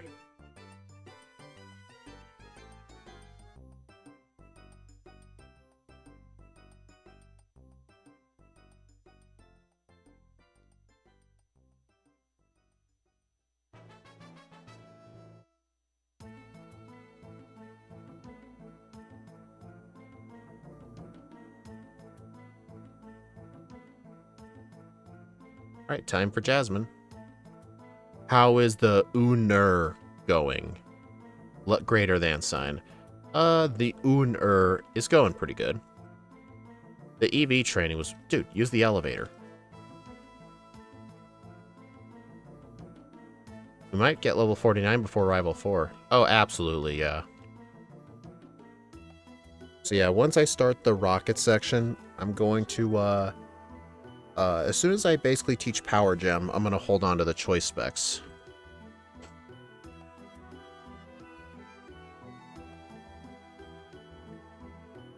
But yeah, guys, has it been nice watching this Heartgold run so far and not at all seeing the overlay flicker?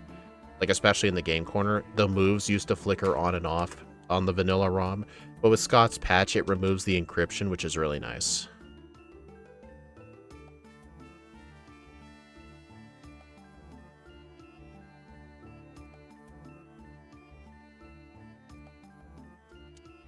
I will say, though, at Rival 2, I got one reset on him, and then when I got my second reset, for some reason, the save didn't work properly, and the save ended up being corrupted, and it went back to the last save, which was before the Rival again, but I have no idea why that happened. Nice crit.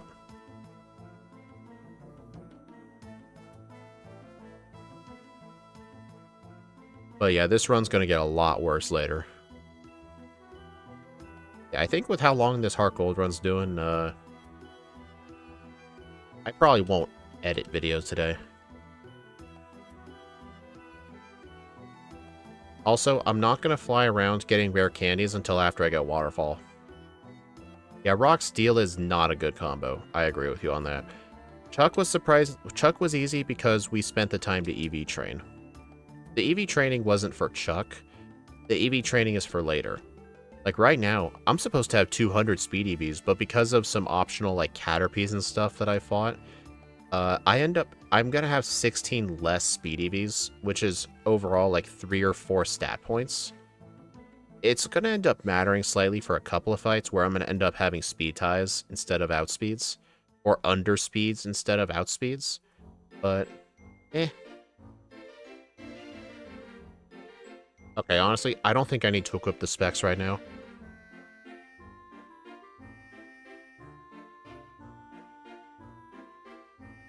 How many ground or flying types in Johto?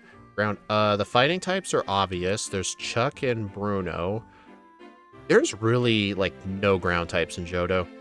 There's, like, a couple of trainers that have, like, Diglets and Dugtrios on their team, but Probopass has very good defense. So it honestly doesn't really matter that much. It's special ground moves I gotta watch for. Okay, I'm gonna hold on to the choice specs now. Any earthquakes? I think the first earthquake that I end up seeing is from Bruno.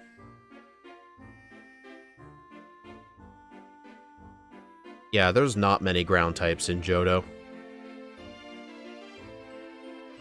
So honestly, ground weaknesses may as well not exist. The fighting weakness, though, is going to be a big problem. In fact, we have to save all of our rare candies for round 2, Bruno. We have to be level 95 for it. Alright, so long, Substitute. Yeah, Electric is pretty good in Johto. Oops. P-word guy. I really need to put P-word into my YouTube chat emotes. Or emojis. I think emote is Twitch.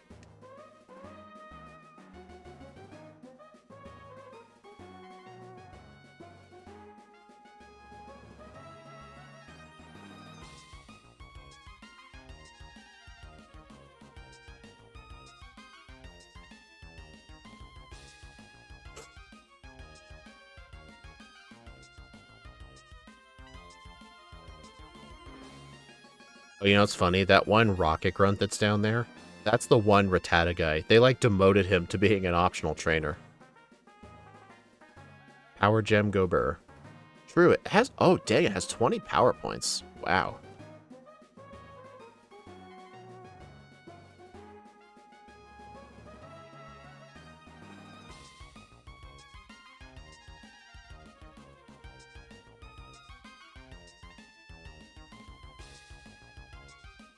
Oh, also, there is another thing with Daily December that I did not point out. Not only will I have a video every day, but there will be a stream every day as well. Unless it's the Crystal backport for Saturdays. Like, actually, I think for December, I have been thinking of pausing the Crystal backports just for December. Because something I want to do is each of those days where I'll have one video, I also want to do a live stream of a random solo run. Like how I used to do those several months back. I want to start doing those again.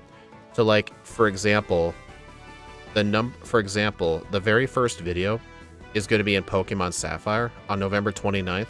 So that day, like the video will go out at like 10 a.m. Pacific time, 1 p.m. EST. And then later that day, I'll do a random solo run in Sapphire.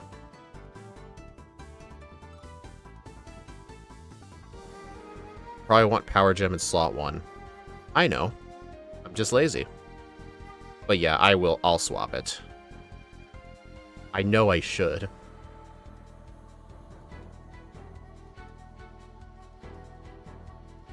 Yeah.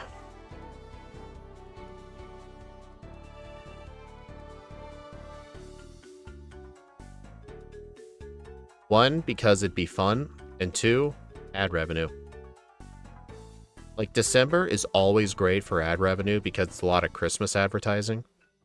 So if I have, like, a video and a stream, that's literally twice the potential. Plus, it's more content for you guys, so it's a win-win. Yeah, John, they got rid of the ability to swap moves mid-battle in Gen 4. Gens 1 through 3 had those. I am very pissed off they got rid of it. I have no idea why.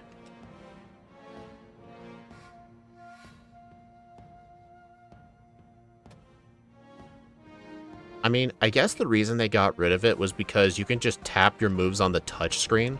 And if you can just tap your moves on the touch screen, there's really no point to swapping moves around. Which makes sense, I get it.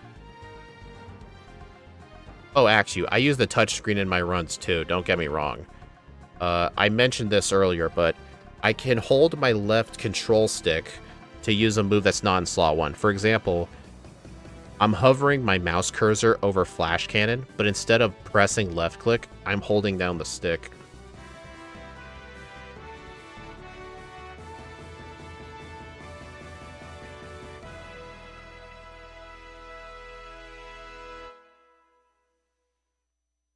It's annoying in Sun and Moon. I would love to swap moves. True.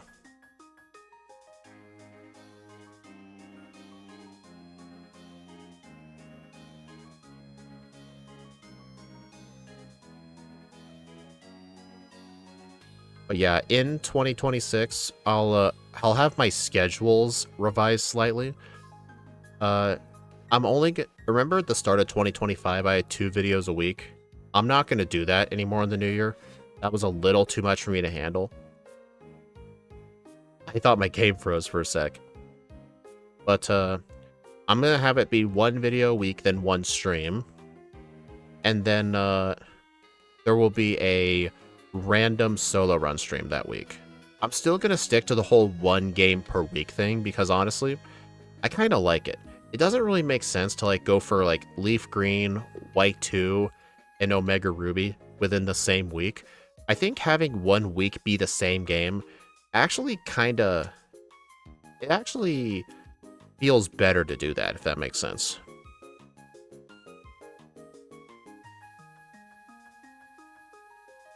Yeah, it feels better to do that, so like I'm warmed up the whole week, if that makes sense. But I'll still stick to that.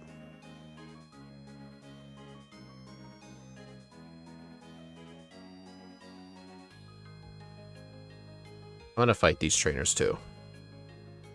I'm gonna want level 55 for Karen. Hey, I should just be glad we're not in the slow group. If this was the slow group, oh good god.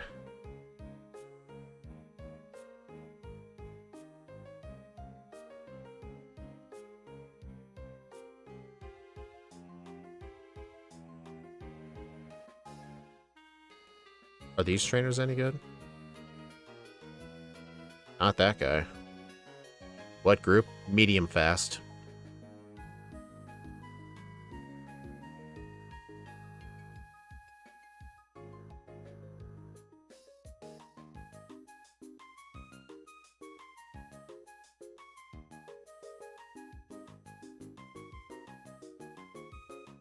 What is this? Gross. Oh, you know what I've started doing in Legends ZA when it comes to catching Pokemon? You know they have that new thing where if you knock out the Pokemon, you'll have like a 5-second window where you can throw a ball and catch it. I've ended up realizing that is not a good way of doing it. Even though you can do it, it's not guaranteed to catch. I think it's essentially equivalent at leaving the Pokemon at 1 HP. Like, what I've actually noticed, it's just straight up better to just get the Pokemon at low health and then just chuck balls over and over again. And if the Pokemon gets angry where you actually can't throw balls at it, just wait like 20 seconds, it'll cool down. Alright, so I think just that whole... See if I remember how to solve this.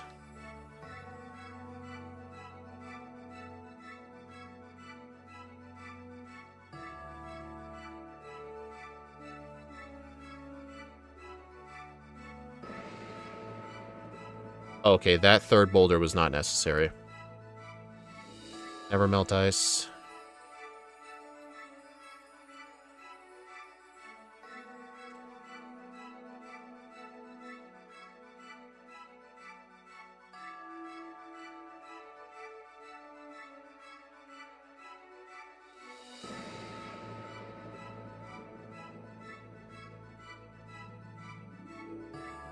Getting to red is lower levels and set up on him is easier. Yeah, it is. Red is a actual nightmare in this game. Alright, so I'm going to do the training south of this route too. I'm not sure how doable that would be. The game is frickin' hard. I think if a solo run were to be done, I think you would have to make an exception for using items in battle. Like, I think you should have to allow full restores. If you don't, then, like, the rogue mega battles will straight up be impossible. With one Pokemon. You would have to allow items in battle. Because otherwise, it would just be impossible. That's my guess. I know Axew has been attempting, like, some, like, challenge runs. Like, I remember he actually made a second save, and he beat the main game using only fire types. And I think now he's only doing first stages that can still evolve. So, like, he's not doing, like, Pokemon like Heracross, but, like, stuff like... Dang. Stuff that can still evolve.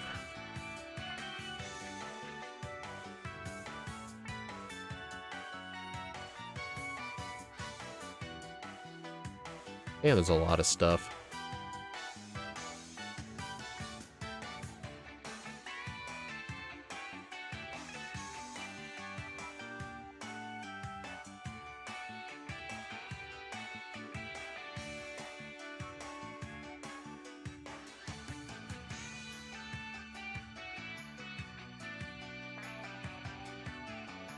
Alright, that's all the training.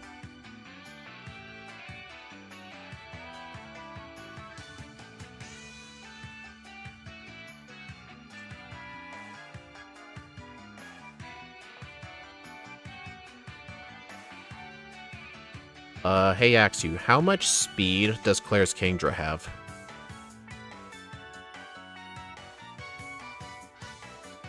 I don't think I'm gonna end up, you know what?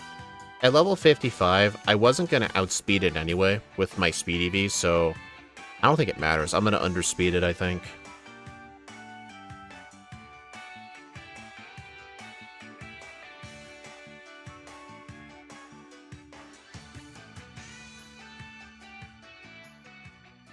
But yeah, after playing like ZA, I'm almost done with the post game.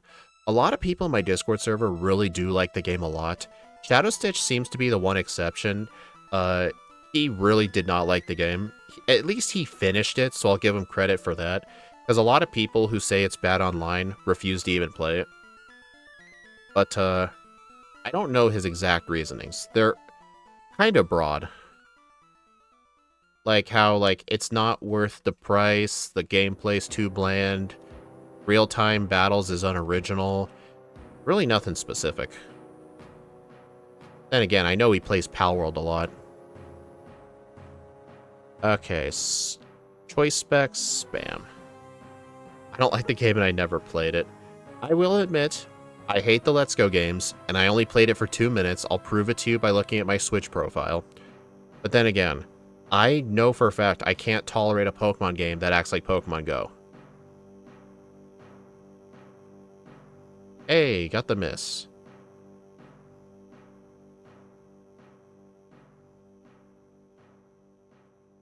Okay, that was pretty lucky. That was really lucky. I think I needed that miss. Because level 54, I don't think Power Gem was guaranteed at all to kill that thing.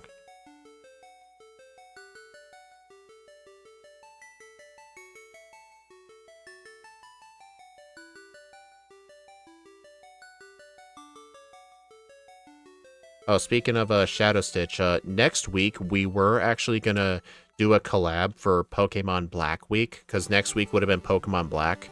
We were actually gonna do races against each other with the roaming, the weather trio of Gen 5. I don't know what their official names are, but we were gonna race each other with Tornadus, Thundurus, Landorus, and Enamorus, which he actually backported with an animated sprite and everything. But he apparently had something going on, so I shifted around next week with the week after. So instead of next week being Pokemon Black Week, it'll be Pokemon Red Week. Then it'll be Black Week.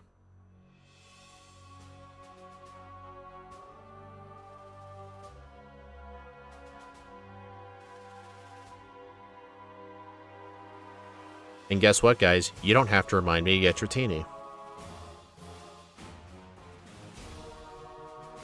The forces of nature. Thank you. But yeah, I told him I wanted to get them done within 2 streams, so I told him I think instead of doing second playthroughs, he can do second playthroughs on his own if he wants to. But I told him, with me, I think we should just do 2 and 1, but just do 1 playthrough. So like 1 playthrough of Tornadus, 1 of Thundurus. Stuff like that.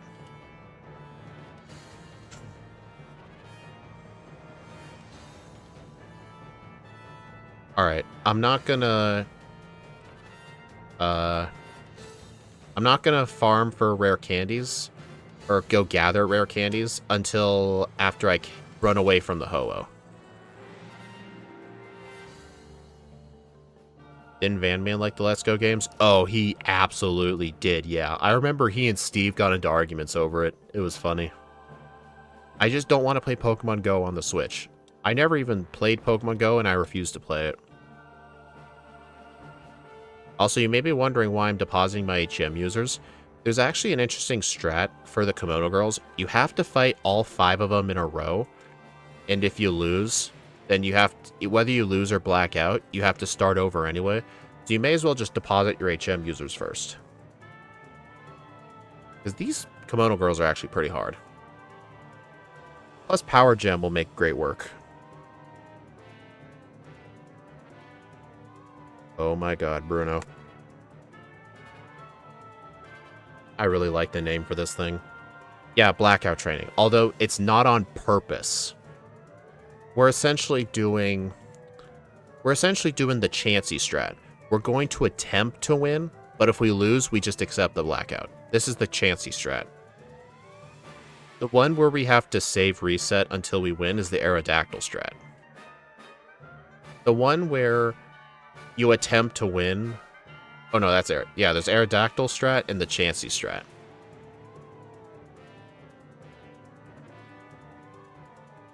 Actually, if I recall correctly, I know when Scott did the he streamed Let's Go Pikachu. I'm not sure he liked the game much. But then again, I don't think Scott likes modern Pokemon anyway. I know he played most of them, but I'm not sure. Okay, yeah, so it may have looked like a waste of time depositing the HM users, but that was just a safety strat.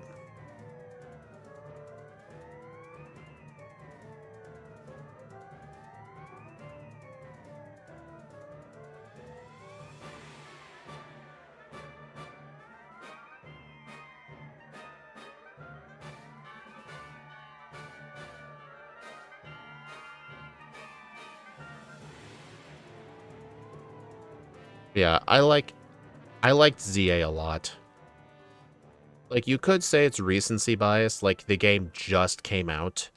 But then again, I remember how I feel when I beat Scarlet and Violet for the first time. I think when I beat it for the first time, I had like 8 out of 10 feelings for it.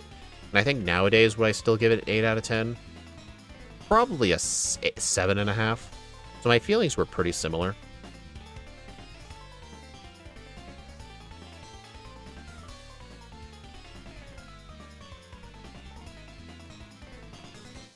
Oh, I forgot that PP up. Oh well. I mean, so far out of the 2 Legends games, I definitely think Legends ZA is the better Legends game than Legends Arceus. I did like Legends Arceus a lot, though. It's just the main problem with the game was, like, in order to, like, truly beat the game where you have to fight Volo and Arceus, you have to catch every Pokemon, including Spiritomb. Like, that's just really tedious. I had to use a guide to look up all the Spiritomb wisps. I hated it.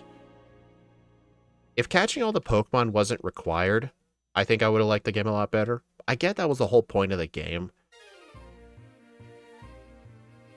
The parts of the game felt needlessly grindy, and I didn't like the fact that there weren't many trainers in the game. But I still liked the game a lot. The soundtrack was really good, too. I should really have the Legends Arceus track in this, too. Like, the Legends Arceus version of the Giratina theme is awesome.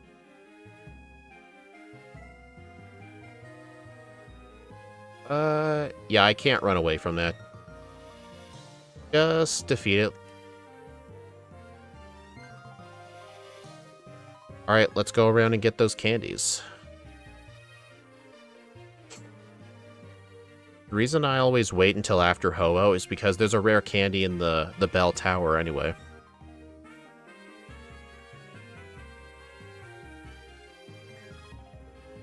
Yeah, there's technically 2 candies in the Whirl Islands, but one of them requires Rock Climb. Or no, one of them requires the Silver Wing, which is in Kanto.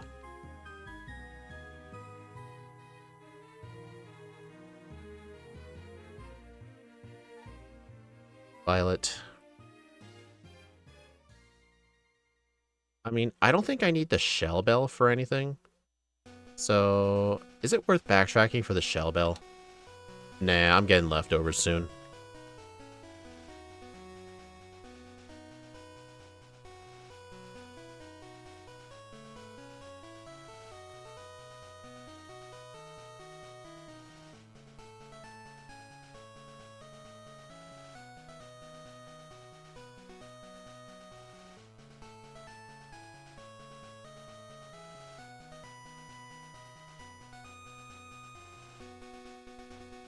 Technically, it'd be more efficient to just do all the rare candy gathering at once across Johto and Kanto, because as soon as I get Rock Climb, I would have to backtrack to a couple of the candies, but I always like doing the Johto candy farming section first, because just in case I need rare candies at Lance, I can just get them now. Plus, either way, I don't think it really matters much anyway.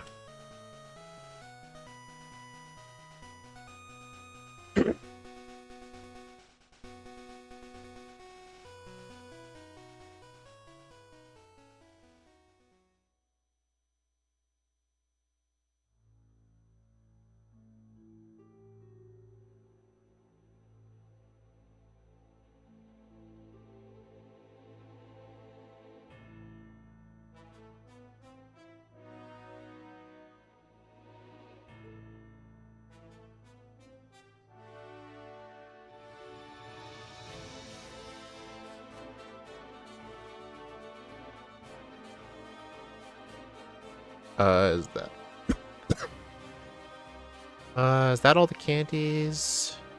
Yes, that's all the candies.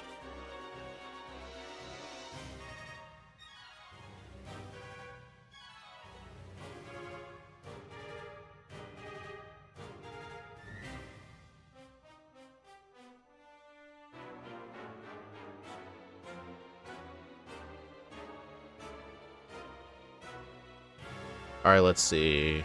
After Kimono Girls, teach sub over Flash Cannon and unequip the choice specs for now.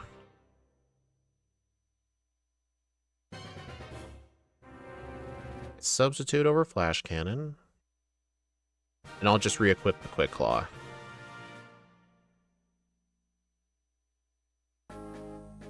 Heartgold is a long game. You don't say. I still like Heartgold a lot.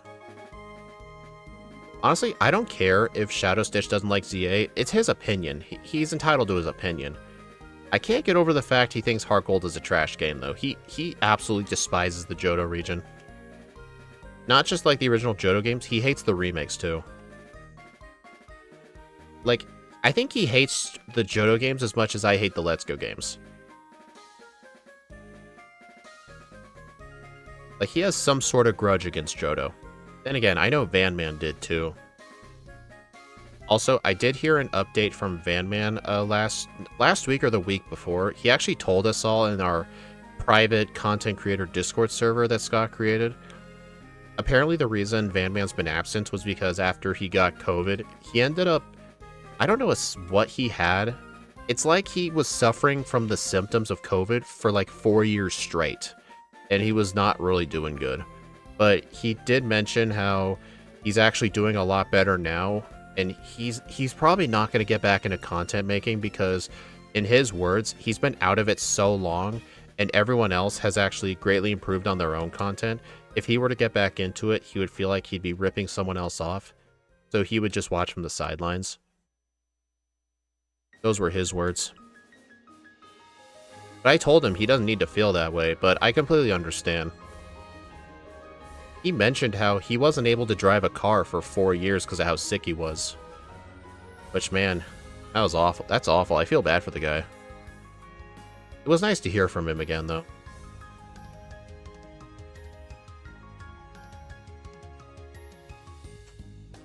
I will say the Johto Gen 2 is very unbalanced. I think that might be the reason he hates it, but I don't know. Heartgold did fix the level balance a little, but not enough. I don't think that's the reason he hates it, though.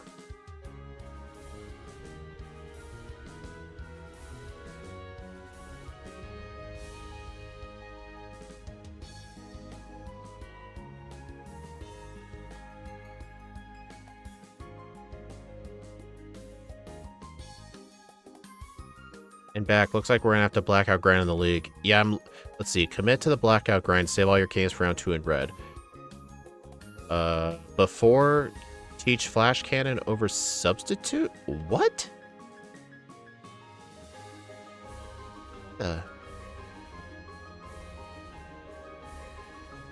Hold on. After Kimono Girls, teach substitute over Flash Cannon. I did. Grab Earthquake, it's mainly for Surge. Rival 5 is much easier with substitute. Okay, so I had to reteach substitute just for the rival fight. Okay.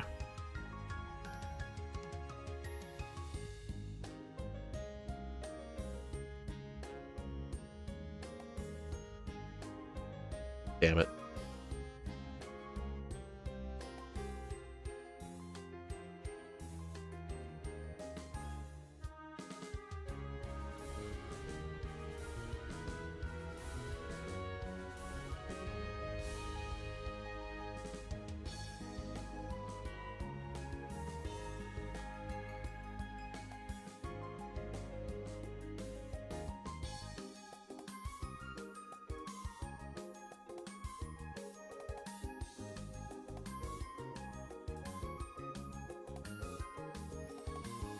Man, you just get so many rare candies in this game. Like, I know I've told people, I actually prefer solo running Pokemon Pearl over Platinum because the Elite Four are a higher level in Diamond and Pearl, and there's only like 12 rare candies in the game instead of 20. And just having that many rare candies just made the late game feel too easy. Plus, Bruno AI is pretty funny. But I will say, Heartgold has like 22 rare candies, but I feel like in Heartgold, it's balanced out because of how difficult the endgame is. So it kind of deserves all those candies. I think Platinum would be better, honestly, if Cynthia's Pokemon were like instead of her Ace Garchomp being... Just reset that. Instead of her Ace Garchomp being like...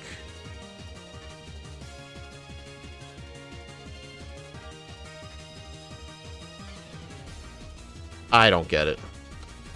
I don't understand. I need to ask Scott if this happens to him every time. I don't think this should be happening. I mean, at least the saves aren't being overwritten. Yeah, I need to talk to Scott about that. I don't know what's causing that. Could it be the fact I have something frozen on the overlay? The only thing I have frozen are my nature... IBs and the starter choice. That shouldn't be affecting anything, should it? I'll have to ask Scott about that.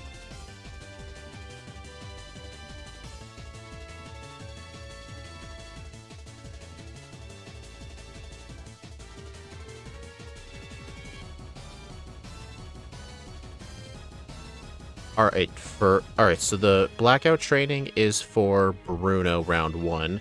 We need to be level 63 or 64.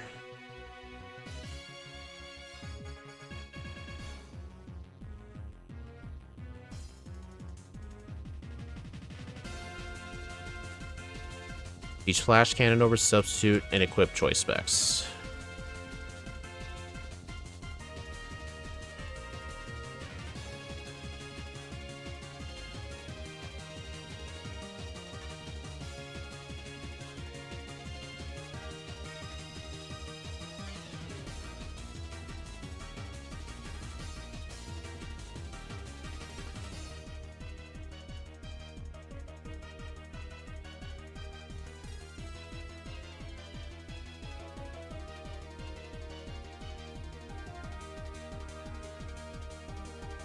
Will and Koga, Choice Spec Power Gem, Bruno. We want to be 63 or 64 and have a chance of beating it without a crit.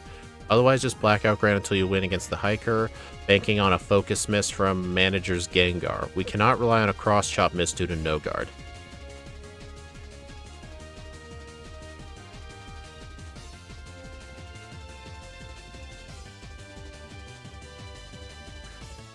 With Choice Specs, Flash Cannon one-shots everyone on Bruno, with Machamp being a favorable range at 63.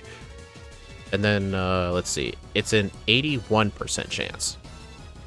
If Cross Chop crits, take the Blackout, and guarantee it's 64. Karen is fine with Specs Power Gem. Even Focus Blast from Gengar isn't scary unless it crits. Choice Spec Power Gem one-shots all of our Pokemon, even Vileplume. Before Lance, have Quick Claw for him. We are going to be slower than everyone but Gyarados and Charizard, with Speedy Bees topped off as much as possible.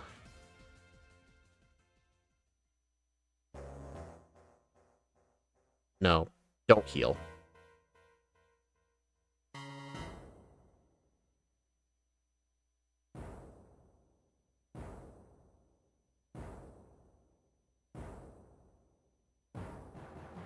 Oh, I actually saw this funny meme video one time about this Arceus music.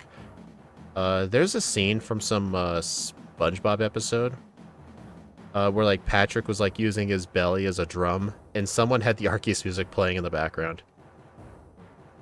Hey, Axu, can you explain how on earth I beat Bruno? I thought you said that was supposed to be hard. What happened?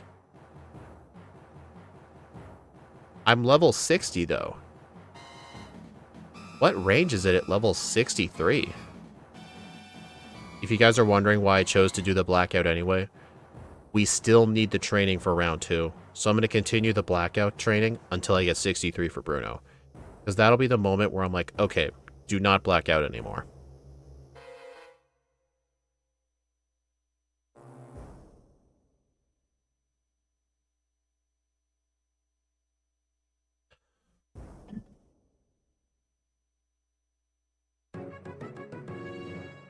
Good job, guys.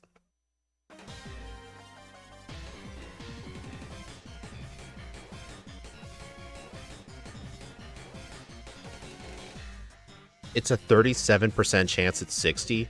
Dang. But I still blacked out because we need the training. And also, since we need level 95 for round 2 Bruno, the medium fast XP group is actually going to be helpful. I mean, actually, well, we need 95. If you count the 20 rare candies, we essentially have to grind to 75. Medium fast only becomes faster at level 68. So 68 to 75 is when medium fast benefits us.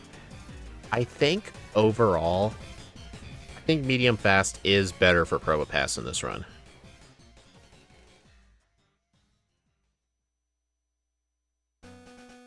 Stonehenge for Probopass makes little sense, right?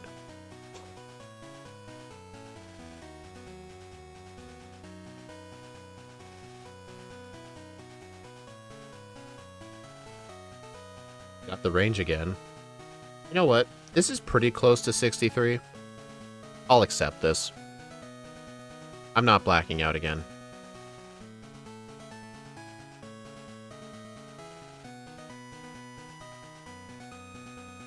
Yeah, 7 power gems should be enough, I think, for Karen.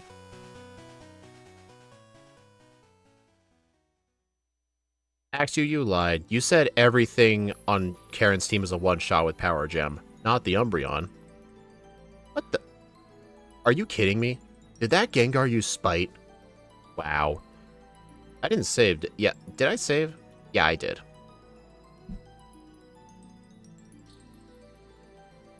Yeah, it didn't do it that time. So weird. It used Spite. Yeah, weird. That was the first save where, like, that weird blue thing didn't pop up. Yes, John. The gender did spite me.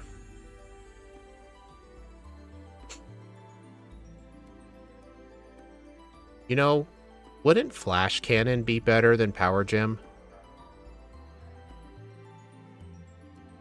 Wow.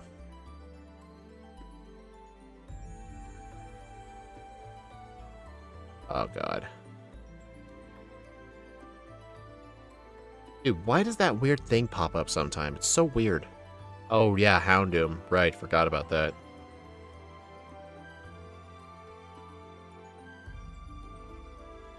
Okay, that thing used Spite again. Dude.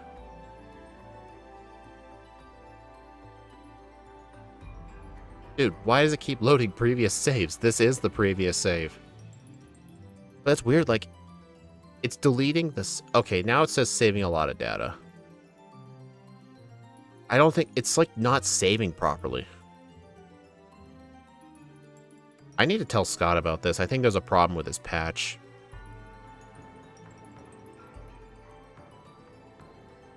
Yeah, it's weird. I actually had to save twice in order for it to quit saying, now saving a lot of data.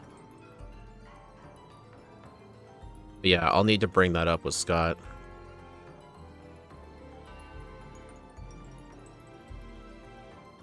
No, John, blackout training is not needed.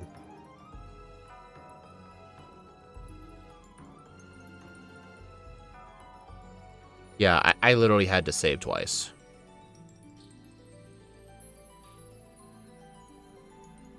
My god, Karen, use double team. At least we are doing something bad for a test subject with Scott's patch. True. Remember the Ditto run? Remember the problem with Blackout on wild Pokemon?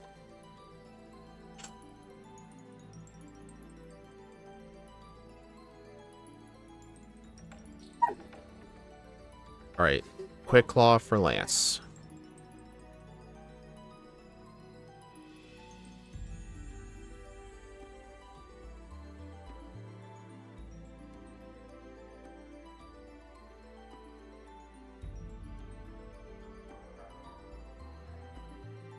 Alright, so I think in the bottom, if I just see regular saving, I'm fine. But if it says saving a lot of data, I'm going to make sure I save multiple times.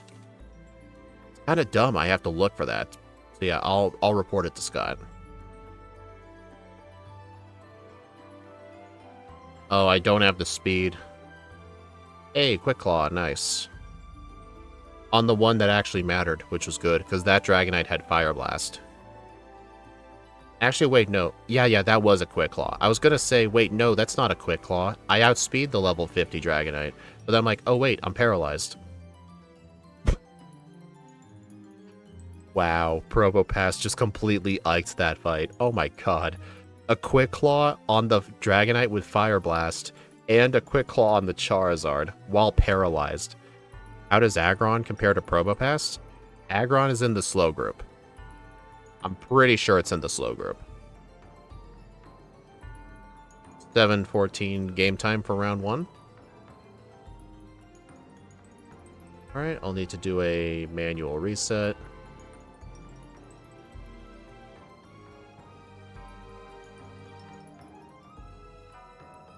Also, 2 crit power gems on 2 of the 3 Dragonite. Did the crits actually matter?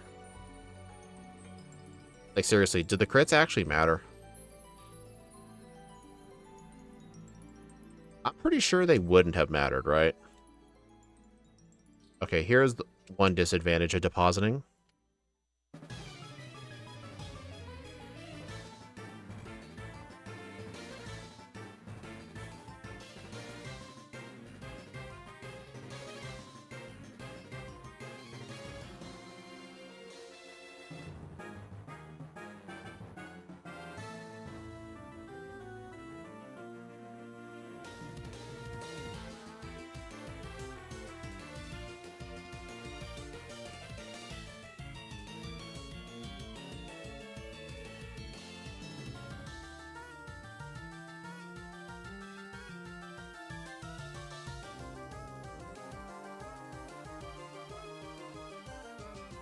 Crit mattered on the level 50 Dragonite. I seriously got a Quick Claw crit? Wow, that is insane. Then again, I don't think Fire Blast would have done too much damage to me. My special defense is very good, and I'm only neutral to fire. Honestly, in the grand scheme of things, I think I would have won without the crit. It was just convenient, but getting the Quick Claws definitely helped. Dude, I always forget which room it is.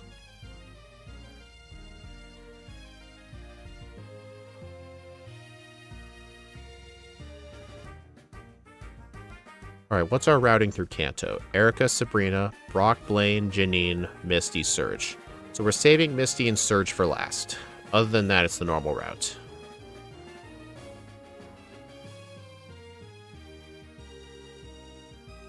Also, fun fact, every time you take this boat, like from Olivine to Vermilion, I think the boat only sails every Wednesday and Sunday, I believe. I don't remember what the exact days are that the boat sails, but every time you ride the boat after you beat Blue, I think, the captain will actually give you one of the 16 Arceus shards.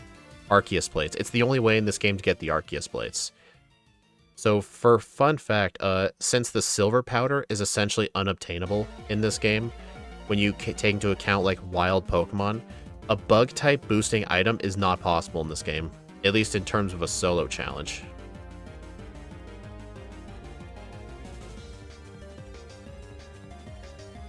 Also, there is no reason to do this first. but at least it gets it on my fly map. Its defenses are very close to Registeel's. Does that include HP? Like, what are the HP stats between the two?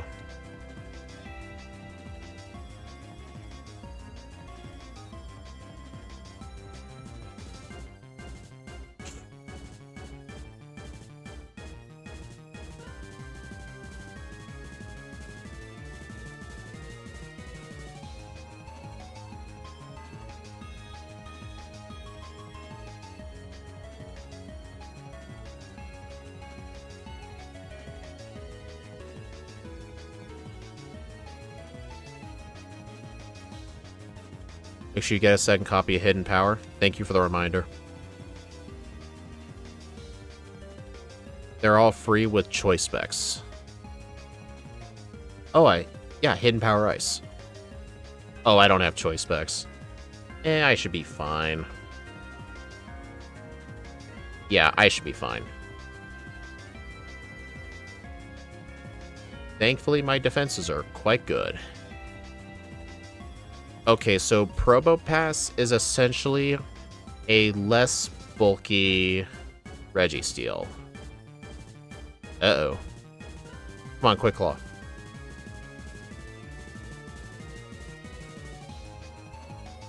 Damn. Well, that's embarrassing. Well, a blackout. This is... Dude, getting a blackout to Erica... Yeah, but do I need to get it now, though?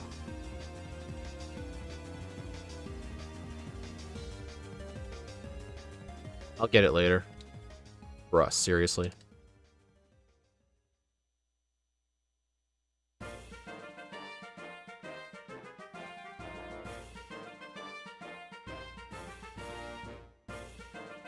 I should have made sure I had the specs on.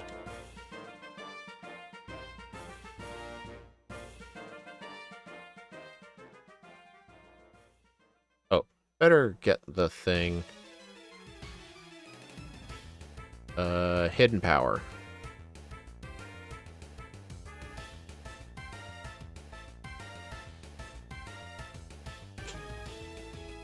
Funny hiker music? Yeah, it is.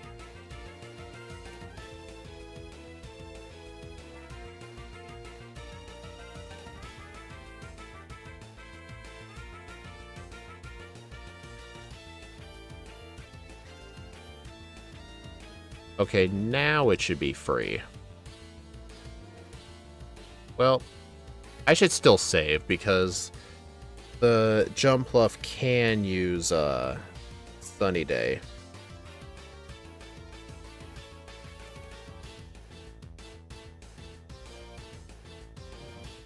Yep.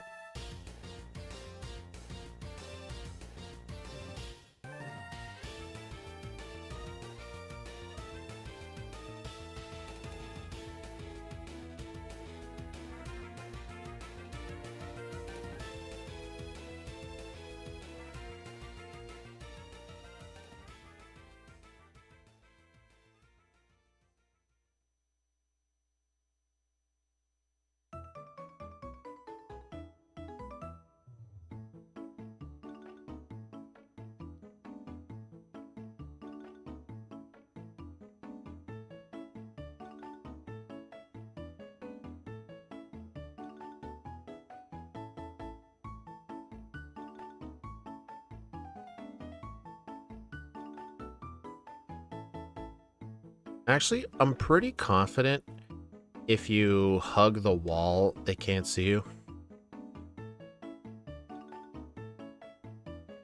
You know what's quite fortunate?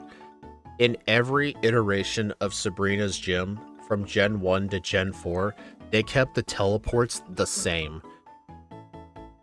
I'm really glad they did. They easily could have re-randomized it, but they didn't.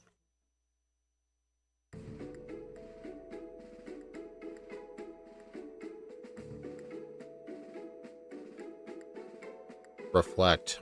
Good job.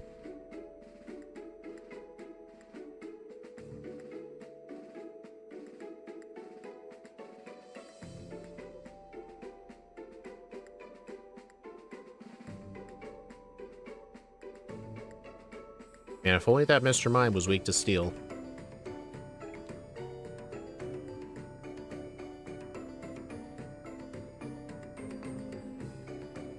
Oh wait, yeah, I didn't do the power plant yet.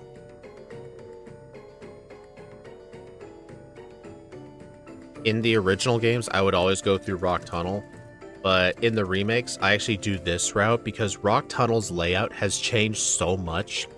You can do it in the dark. I have tested it and timed it. It's actually slower. And the thing is, since I don't have a teleport user,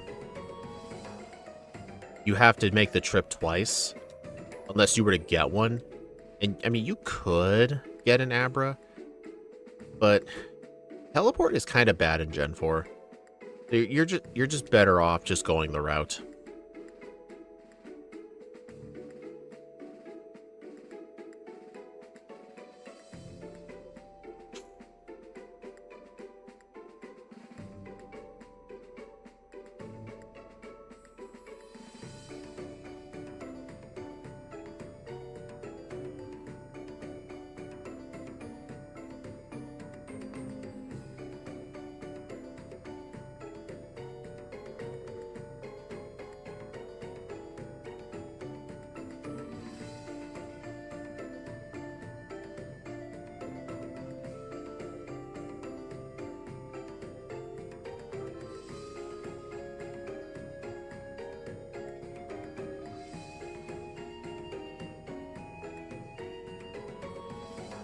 Teleport has some uses. True, but is it enough? Is it enough to make up for the fact that if you want the leftovers, you're going to have to withdraw the Snorlax from the PC?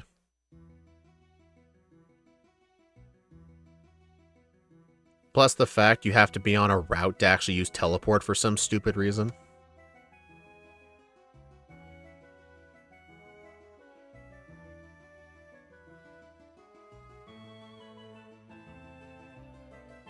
No, Zap Cannon is gross. You know, I've tried using Zap Cannon in Legends CA on my Electros, but Zap Cannon even in that game is not good. I mean, it can't really miss. Like, the moves in that game can't really miss, per se. But, like, it does guarantee the paralysis on the opponent, but at the same time, all paralysis seems to do in that game is just make the Pokemon move slower. It doesn't, like, prevent them from moving sometimes. At least from what I'm able to tell. So, the status conditions in general in that game just aren't the best. I think the only good ones are like Poison, Burn, and Freeze. Like, they replace Sleep in that game with Drowsiness. And from what I've heard with how Drowsiness works, it makes their moves take longer to recharge. But, is that really worth anything?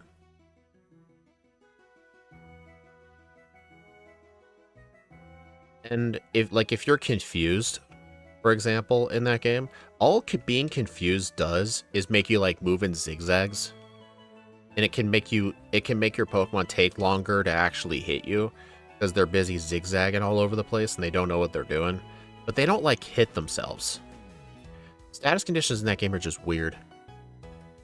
You hit a Flip-A-Pay and it takes like nothing.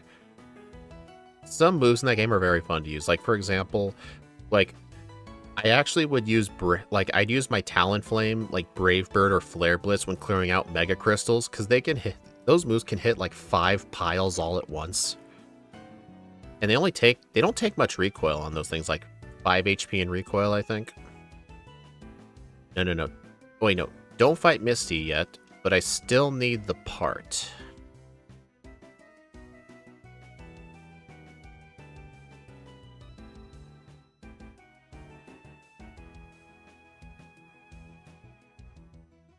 I don't want to time it, John, because I don't even know where teleport could even help.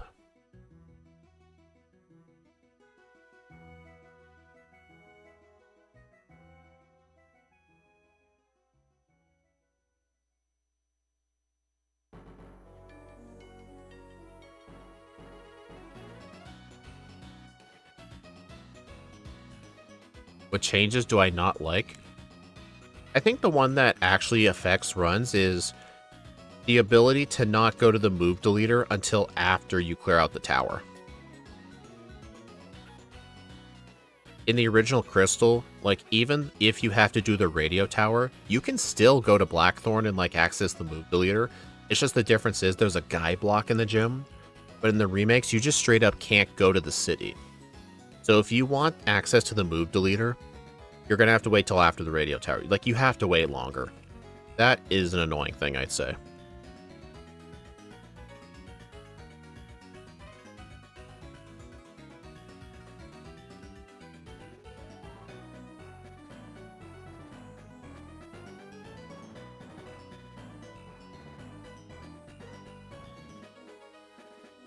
Alright, now I need to go get the expansion card and rock polish.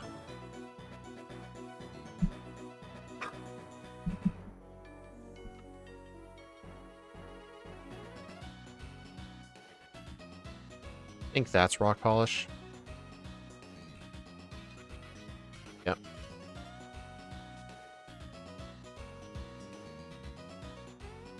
Rock is simple with flash cannon. Aw, I wanted to use Thunderbolt. I'm just kidding, Axew. Alright, so yeah, now we're just going to do Brock, Blaine, then Janine.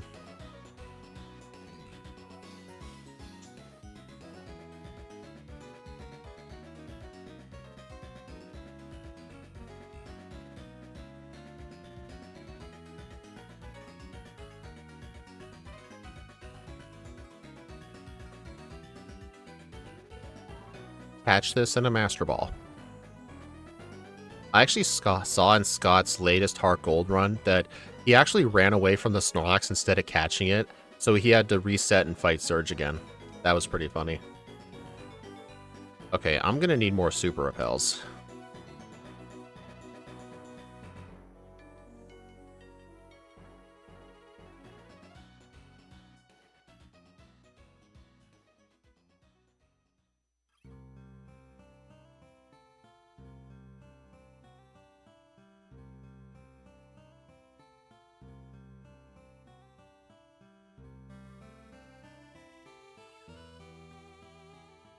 Also, fun fact, in Pewter City, you can actually find the Wise Glasses. They boost the power of special moves by 10%. So if you want a special attack boost, but without the downsides of choice specs, then you could get the Wise Glasses. But the thing is, it's only 10%. Like, I don't think the item is going to be that useful. If you could obtain it earlier, that'd be great.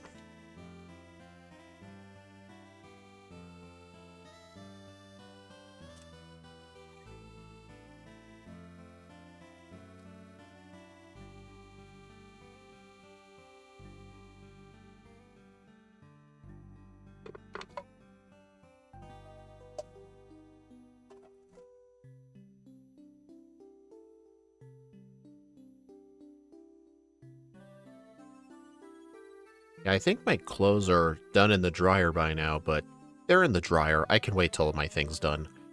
Not like the washing machine where I'd want to move it, otherwise the clothes will stink. It's in the dryer. It'll be fine till I finish.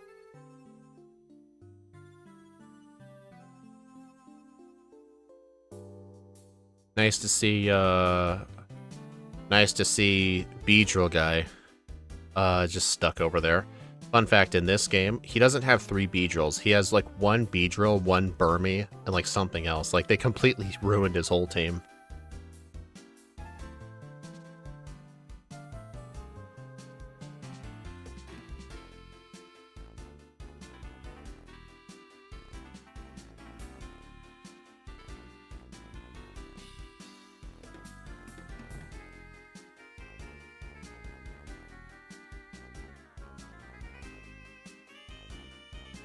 I still do not know the most optimal way to go through this route.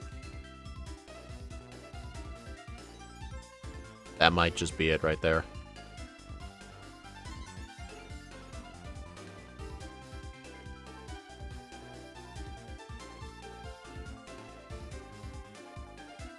Also, let's say hi to the mandatory swimmer with a Bidoof. –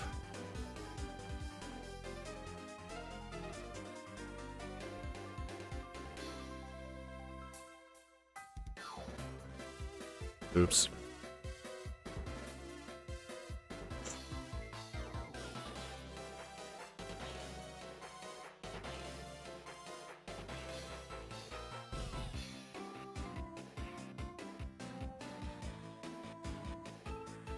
Oh yeah, power gem and this gym go burr.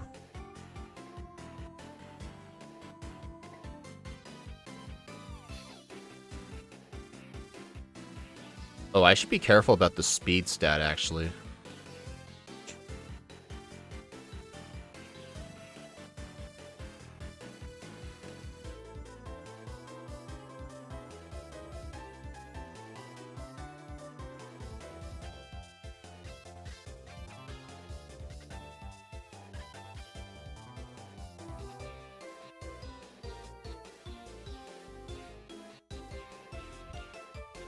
Nummel. Why does this guy have a Nummel?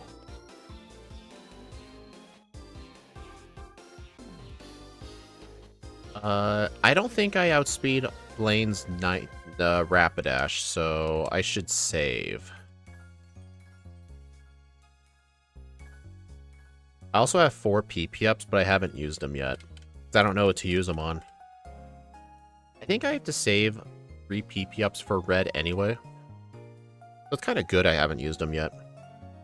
Alright, so after Blaine and Janine, so before Misty, unequip Specs and have Nevermelt Ice, Thunderbolt the non-Quags, HP Ice the Quag. At the early 70s, Nevermelt Ice, HP, 2 shots Squagsire, even after Amnesia, before Surge Teach Earthquake over Hidden Power Ice.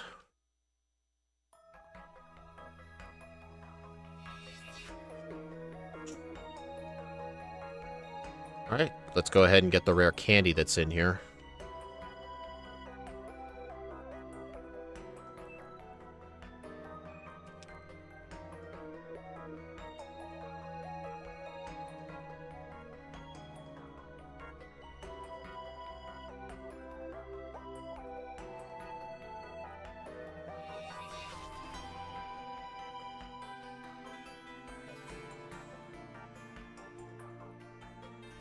I like how you're sliding on the ice. This guy sees you and you just stop in the middle of the ice. Completely unrealistic. But you know what's funny? I was scrolling through Facebook the other day, and I saw some random post from some Pokemon account that I don't even follow. I just keep getting recommended stuff from other accounts. And the guy's asking, like, why won't Game Freak ever consider putting the old games on Switch Online or something, or release a Classics mode or something? And I'm like, dude, people have been predicting that Pokemon would do that for years. I don't think it's ever going to happen. And I remember somebody said in the comments, well, it's because people would play that instead of the new games. And I kind of laughed at that a little, not going to lie. Like, I liked Legends EA, but you can still laugh at a joke. I just don't think they would do it.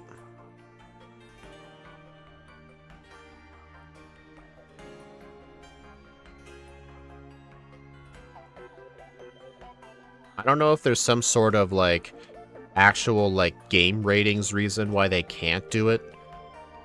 Because I know with the fact that the older games have gambling references, they would have to completely modify them out of the game. Like, entirely. But I remember people were saying, well, how come they were on the 3DS? And I've mentioned the ratings were different back then, but more strict. Like, when Red, Blue, and Yellow went on the eShop, they had to be rated E10+, instead of rated E for everyone. But I think nowadays, in some countries, the games would have to be rated R, or rated M for mature, because of the gambling references. I know some countries are a lot more strict on that now. I just like to believe that that's the reason they never even thought of doing it. I mean, they've released other, like, Pokemon games. Like, for example... Oh my god, Crobat. Like, for example, the Stadium games, Pokemon Snap, eventually Coliseum and XD. That I'm still surprised at. Because Nintendo doesn't Game Freak doesn't directly own that game. It was developed by... Who was it? I don't remember who it was. Why is Probopass that bad? It's slow, and its offensive stats aren't great. I mean, its special attack is okay. I had to do a lot of EV training. Remember that. Alright, so... Never melt ice.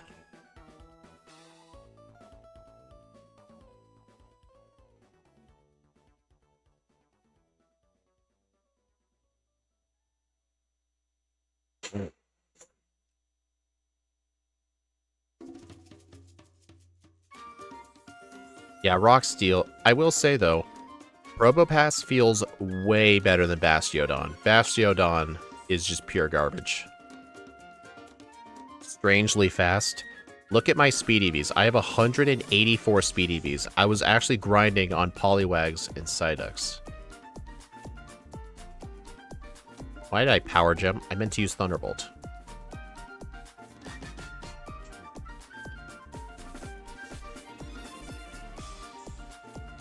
Ow. There's the first major earthquake user. The Gwaghay. Uh-oh. Don't you dare, Misty. Don't you dare do this.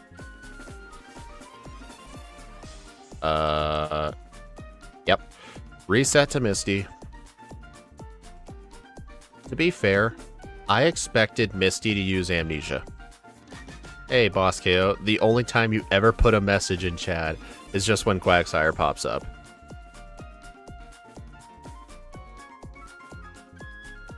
Nice crit.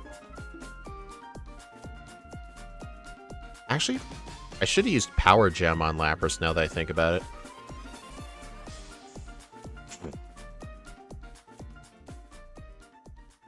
I mean, it's not really true to my name if I'm playing a slow Pokemon.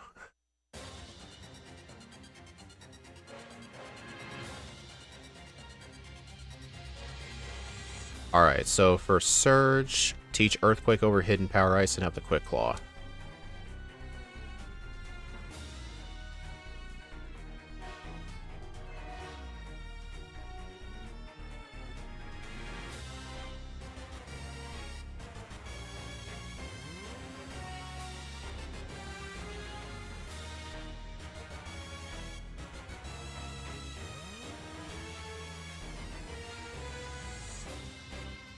Oh, I think Scott's patch made the switch in the top left and the one next to it.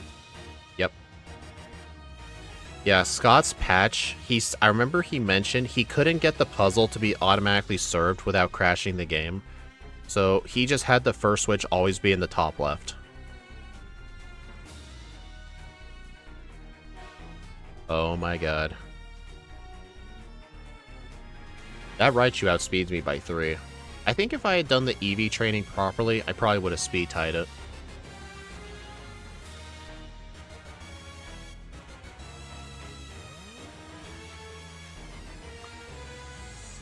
Before Blue, use some candies to get to 73. I don't need to do that. I might have to fight the trainers in Blue's gym. I never fight the trainers in Blue's gym. I don't even know who's any good.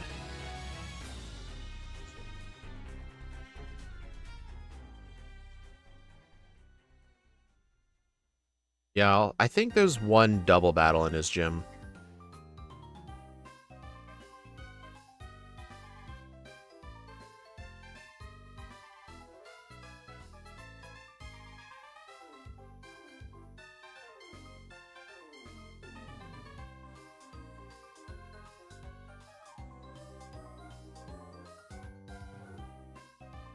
I don't even know how to get to the trainers.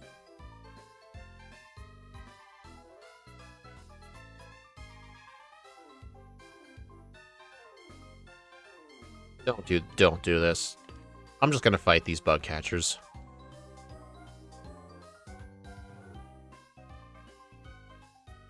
I could just use one candy to get to 73, but no. Just train. I'm so close to the level.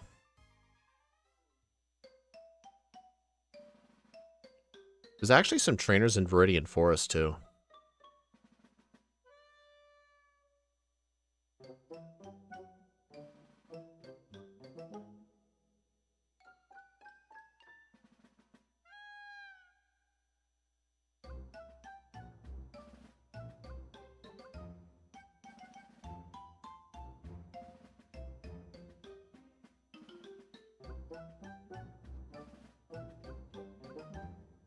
least it's a lot of Butterfrees and Beedrills.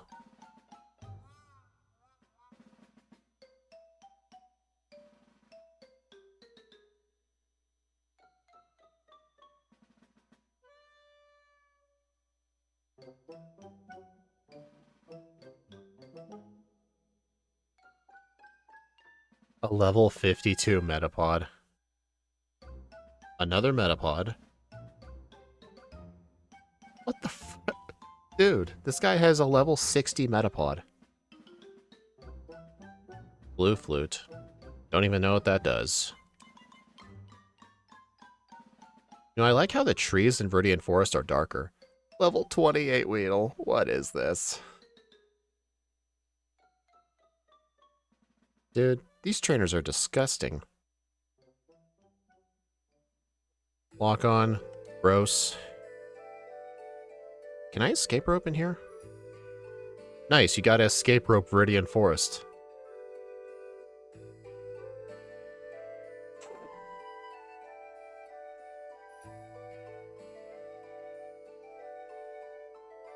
Alright. Teach substitute in the place of earthquake.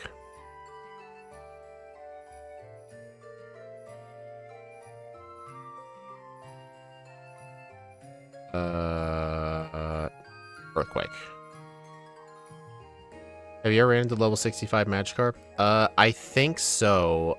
I know there's one trainer in Kanto that has a level 65 Magikarp. I remember seeing it somewhere.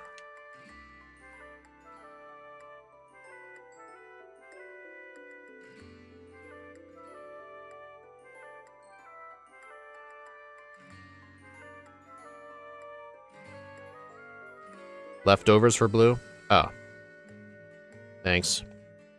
Oh yeah, leftovers. You're right.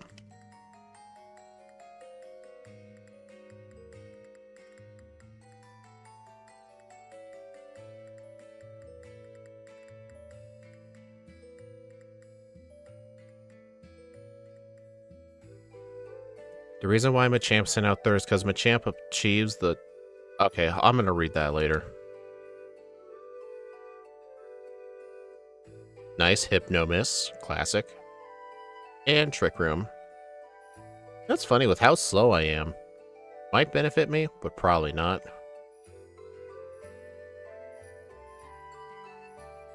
Oh, Gyarados.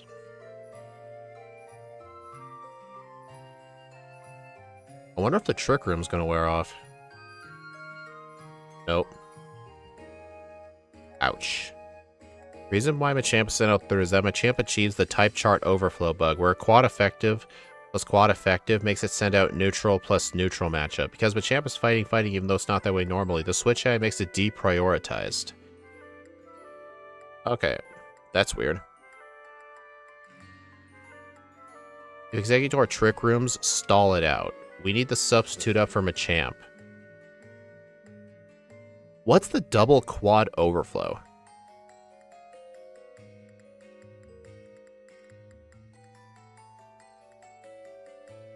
Thankfully that missed.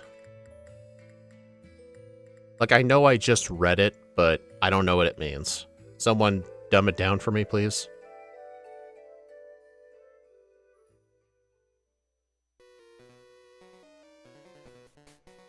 Flash Cannon.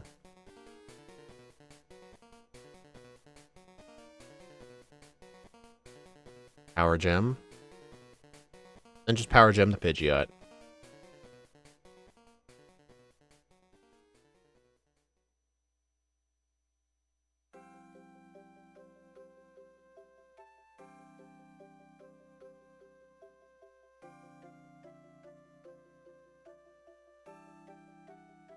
East of Fuchsia has a Nidoking and a Slowking. Oh, good to know. So, basically, since I'm quad weak to fighting, and the Machamp has 2 quad fighting types on me.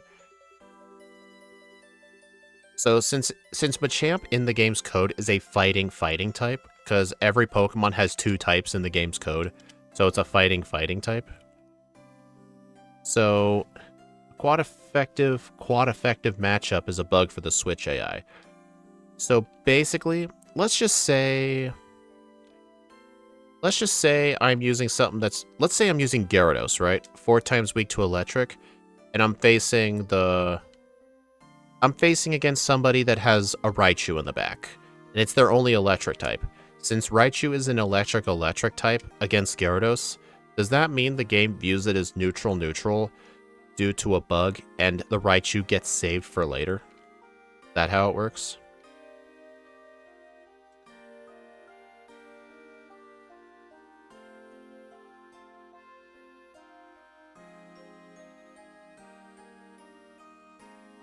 Dude, that always happens to me.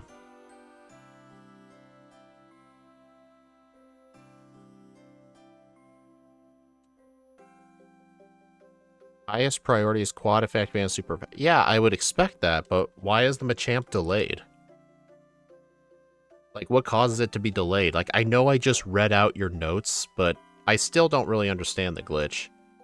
Hey, it's Tuesday. Blaine wants my phone number.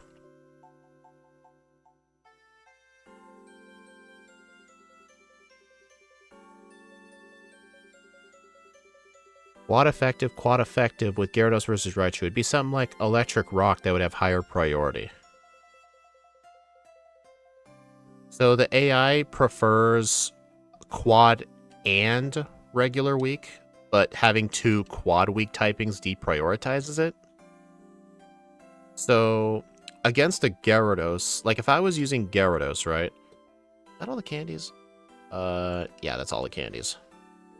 Oh, wait, no, there's Johto candies. So if I was using Gyarados and the opponent had a Raichu in the back, as well as an Onix, or not Onix, as well as something with the rock typing.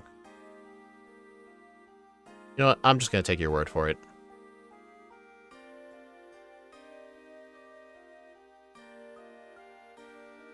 But yeah, I think I understand what you're saying now.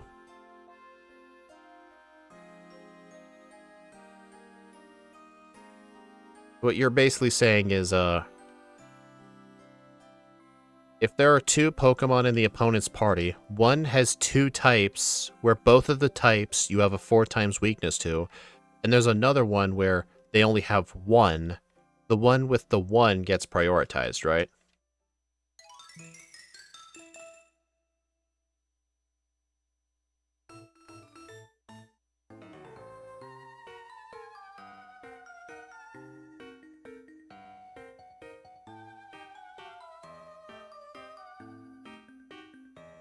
Yep, okay, I'm understanding it now. Alright, last up is the Mount Mortar Rock Climb candy. The switch logic from Gen 1 to Gen 4. Oh. Could you put that in my Discord, please? I'd like to read it later, or watch it later.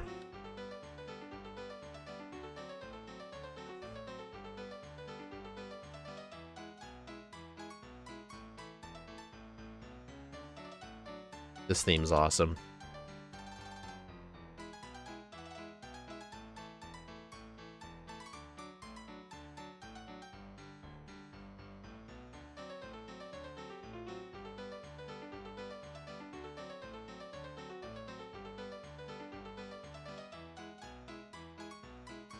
Is this all the candies? No, there's one more in Olivine City that's rock climb locked.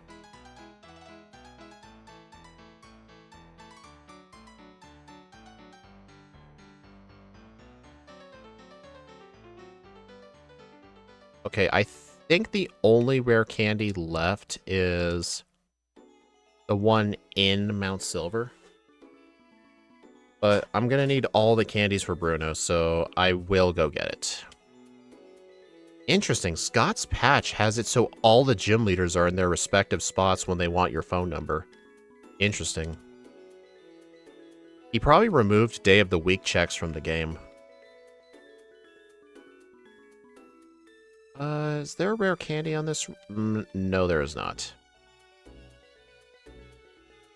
Actually, wait, no, there is. There is.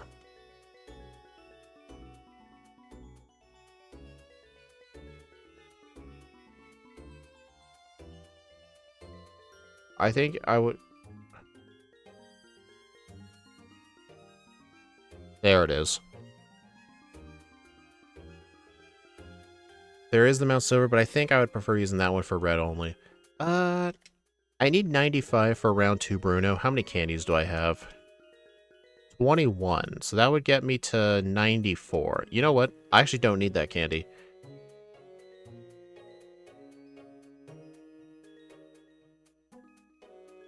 Okay. At the start of the league for 95. Just use them all now. 94 and 95. What difference does it make?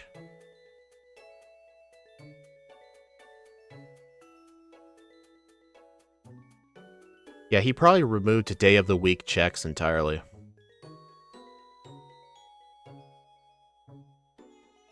Earth Power. Do I want this move? No, I do not. No.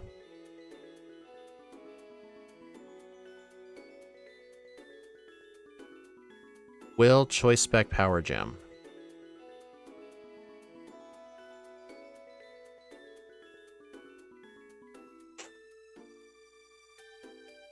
Yeah, day of the week checks are very awful in Gen 2 and Gen 4.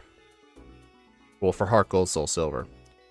Even though Scott's patch has them all available, I'm still playing by my old rules, so I have the game set to Tuesday in my emulator.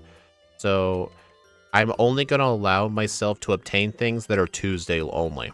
Like the Flash Cannon TM and the Twisted Spoon, for example. And if I wanted Return, I could not get it in Johto. I'd have to get it in Kanto.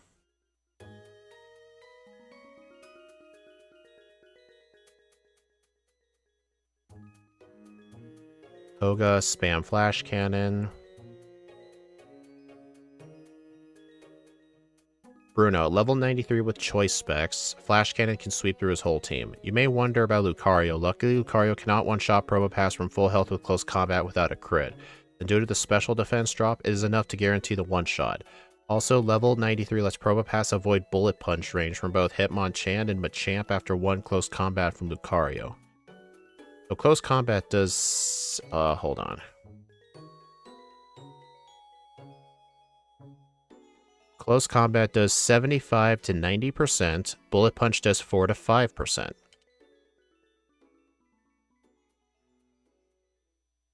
Then Karen, Spam Specs Power Jump. The only lose condition is a crit low kick. Before Lance, teach Rock Polish over Flash Cannon, and the second copy of Hidden Power over Power Gem. Remove choice specs for leftovers.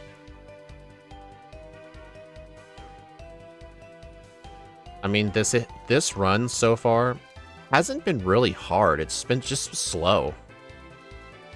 But I will say, it is because we took the time to invest in EVs. If we didn't invest in EVs, we'd be kind of screwed for Bruno. Like, imagine Scott playing, like, the Nose Pass Evolution line in Heartgold. I wonder if he ever plans to do it at some point.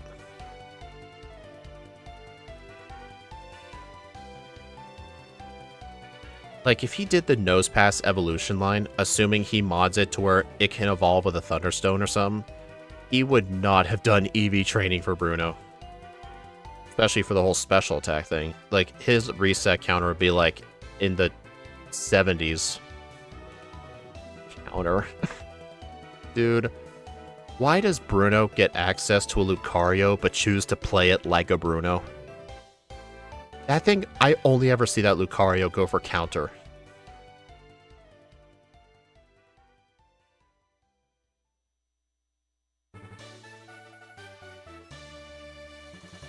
Nice crit. Dude, okay, you know what? That was a hiker play. That guy was the hiker.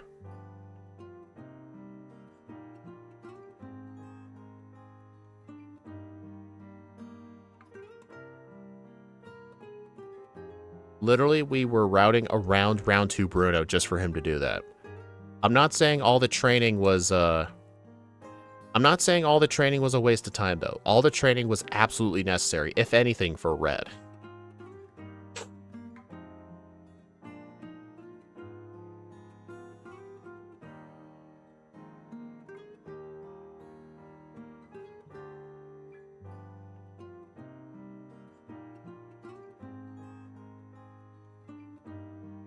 Alright, so teach Rock Polish over Flash Cannon, and Hidden Power over Power Gem.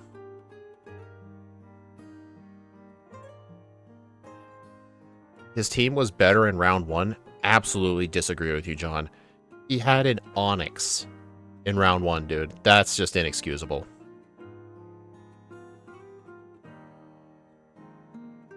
Okay, so Hidden Power in the place of Power Gem. And Rock Polish in the place of Flash Cannon.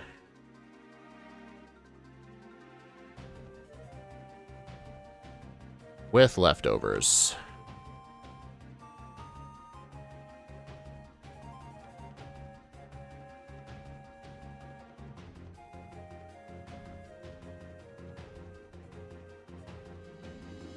I mean, his Lucario and Hariyama are still hard. It's just he threw.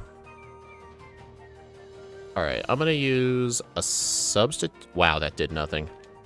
One substitute, one Rock Polish, sweep. Thunderbolt the Gyarados and the Charizard. Makes sense. And then red. Before facing red, fly to the remove reminder and reteach Power Gem. Then teach Rest over Hidden Power Ice. Oops. So our final moveset for red is Power Gem, which we have to PP Max. Rock Polish, Attracted Rest. I don't need to backtrack for PP Max. There's a PP Max in Diglett's Cave. I just never used my PP ups, so I'll just use those.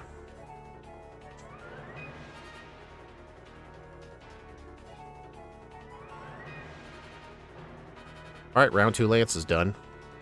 Yeah, I guarantee, if we did not spend the time EV training for, like, maximum special attack, if we had, like, 105 special attack EVs, I think Probopass we need to be level 100 and still struggle.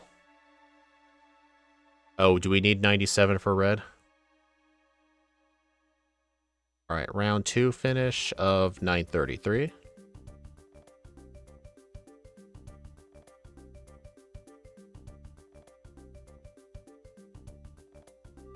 $934, pardon me.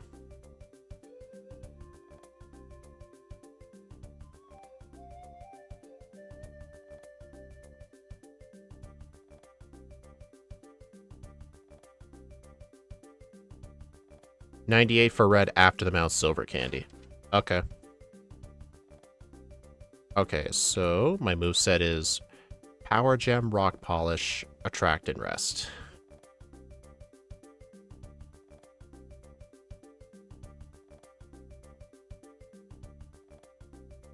Oh, right. Heart scale. 1 second.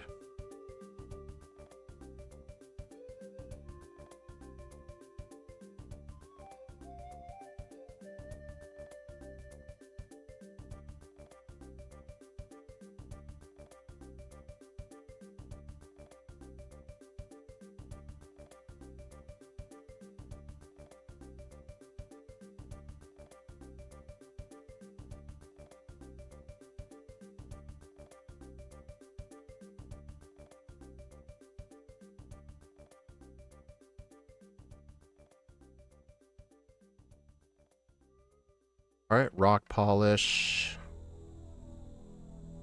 Not Rock Polish, Power Gem. Over Hidden Power.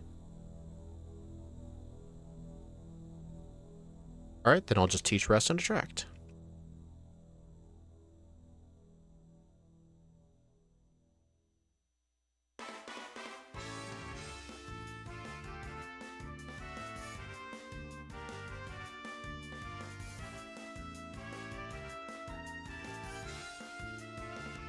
Alright, use 3 PP ups on Power Gem, 1 PP up, well, I guess Attract. I meant to use it on Rest. Alright, so yeah, I'm so close to 97, I'll just train in the wild.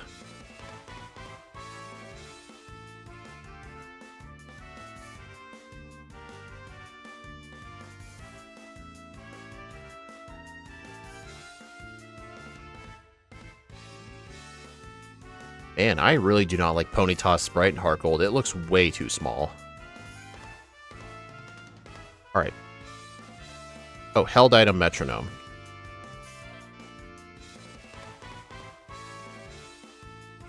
Alright, the plan for red. Rock Polish, then Power Gem on Pikachu. We are essentially Aerodactyling Blastoise in this fight. We need to either crit or Blastoise miss with Focus Blast. Ideally, Focus Blast miss must be high HP for Lapras after Blastoise to survive Brine. Focus Blast isn't going to one-shot you unless it crits though. Full Tackle into Focus Blast can kill you. Power Gem Lapras. At 3 stacks, it's roughly 25% chance to one-shot. We cannot crit it because of Shell Armor.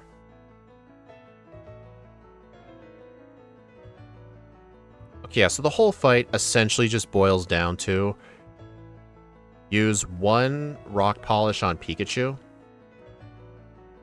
and you essentially have to get a Focus Blast miss or a crit Power Gem. Because otherwise you won't have enough HP to survive Lapras. At least we're playing with Diamond Dust, so I don't have to deal with that stuff.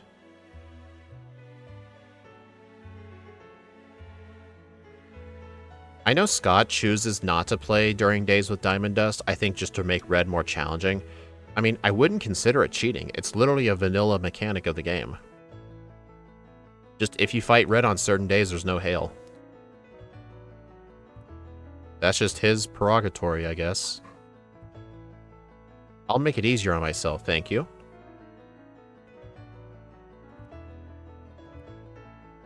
Alright guys, how many tries will it take to beat red? Dude, if Scott did this run, he would have probably called it improbable at round 2 Lance. Alright, let's do this. Oh wait, rare candy. I always have a false save, every time. Okay, now for real, let's do this. Power Gem Charizard. Rest if you're at low HP after getting through the first 4.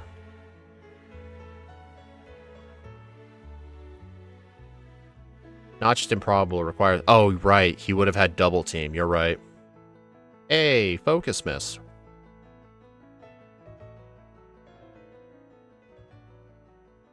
Wow, that almost killed it. Dude, it's like so close to killing it, but not quite. It's a range. Okay. Oh, right, we're stacking up power gems, right? Uh-oh. Uh-oh. Wake up. Oh. Here's the funny thing about that. Red almost never goes for those Hyper Beam clone moves. He only ever goes for those moves when his Pokemon are at low HP.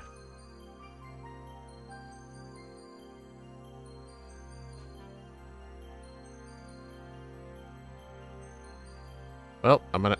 Dude. Come on, I literally got the Focus Blast luck. I do not want to lose here. Fortunately, the next Pokemon's Charizard. There we go.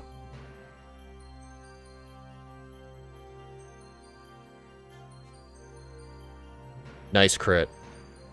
3/12/47. I actually first tried red. That's insane. I actually got the Focus Blast miss that I needed. But yeah, red, on his Venusaur, Charizard, and Blastoise, they have those Hyper Beam clones. He never goes for those unless he's at low health. That's how his AI works. That was actually kind of a good thing. If I didn't wake up in time, though, I would have had to grind more luck on the Blastoise again. Yeah, this run was pretty good. I think I played this run really good. It was very slow to have to do all the EV training, but unfortunately, it's just a necessary evil, because remember all those ranges? That was with maximum special attack, and the rest in speed. So, all the EV training was absolutely necessary for this time. Was red going to be a hard fight at level 98? The only way to beat red with this strat is you have to get a Focus Blast miss or a crit on the Blastoise. Because if that Blastoise had actually hit me with Focus Blast, the Lapras would have killed me with Brine. Hope you're seeing that. Anyway, let's go ahead and put this on the leaderboard. Oh yeah, and I first tried round 2 Bruno because he absolutely threw the fight. Like, close combat would have done like 90% of my health. But this level was planned so even if he used close combat followed by Hitmonchan Bullet Punch, or Lucario Bullet Punch, I can't remember which, it would, I'd still be fine. I'd just barely survive at red HP, but he had to use counter, even though I was spamming special moves. Dude, Bruno literally pulled a hiker strat. That is just insane. Anyway, let's go ahead and put this on the leaderboard. Let's see, we were level 98 with 9 resets, real time of 3 hours, 12 minutes, and 47 seconds. I'll have to... What was my game time? 9:53. It saves as soon as you beat red. Sub 10-hour game time, which is nice.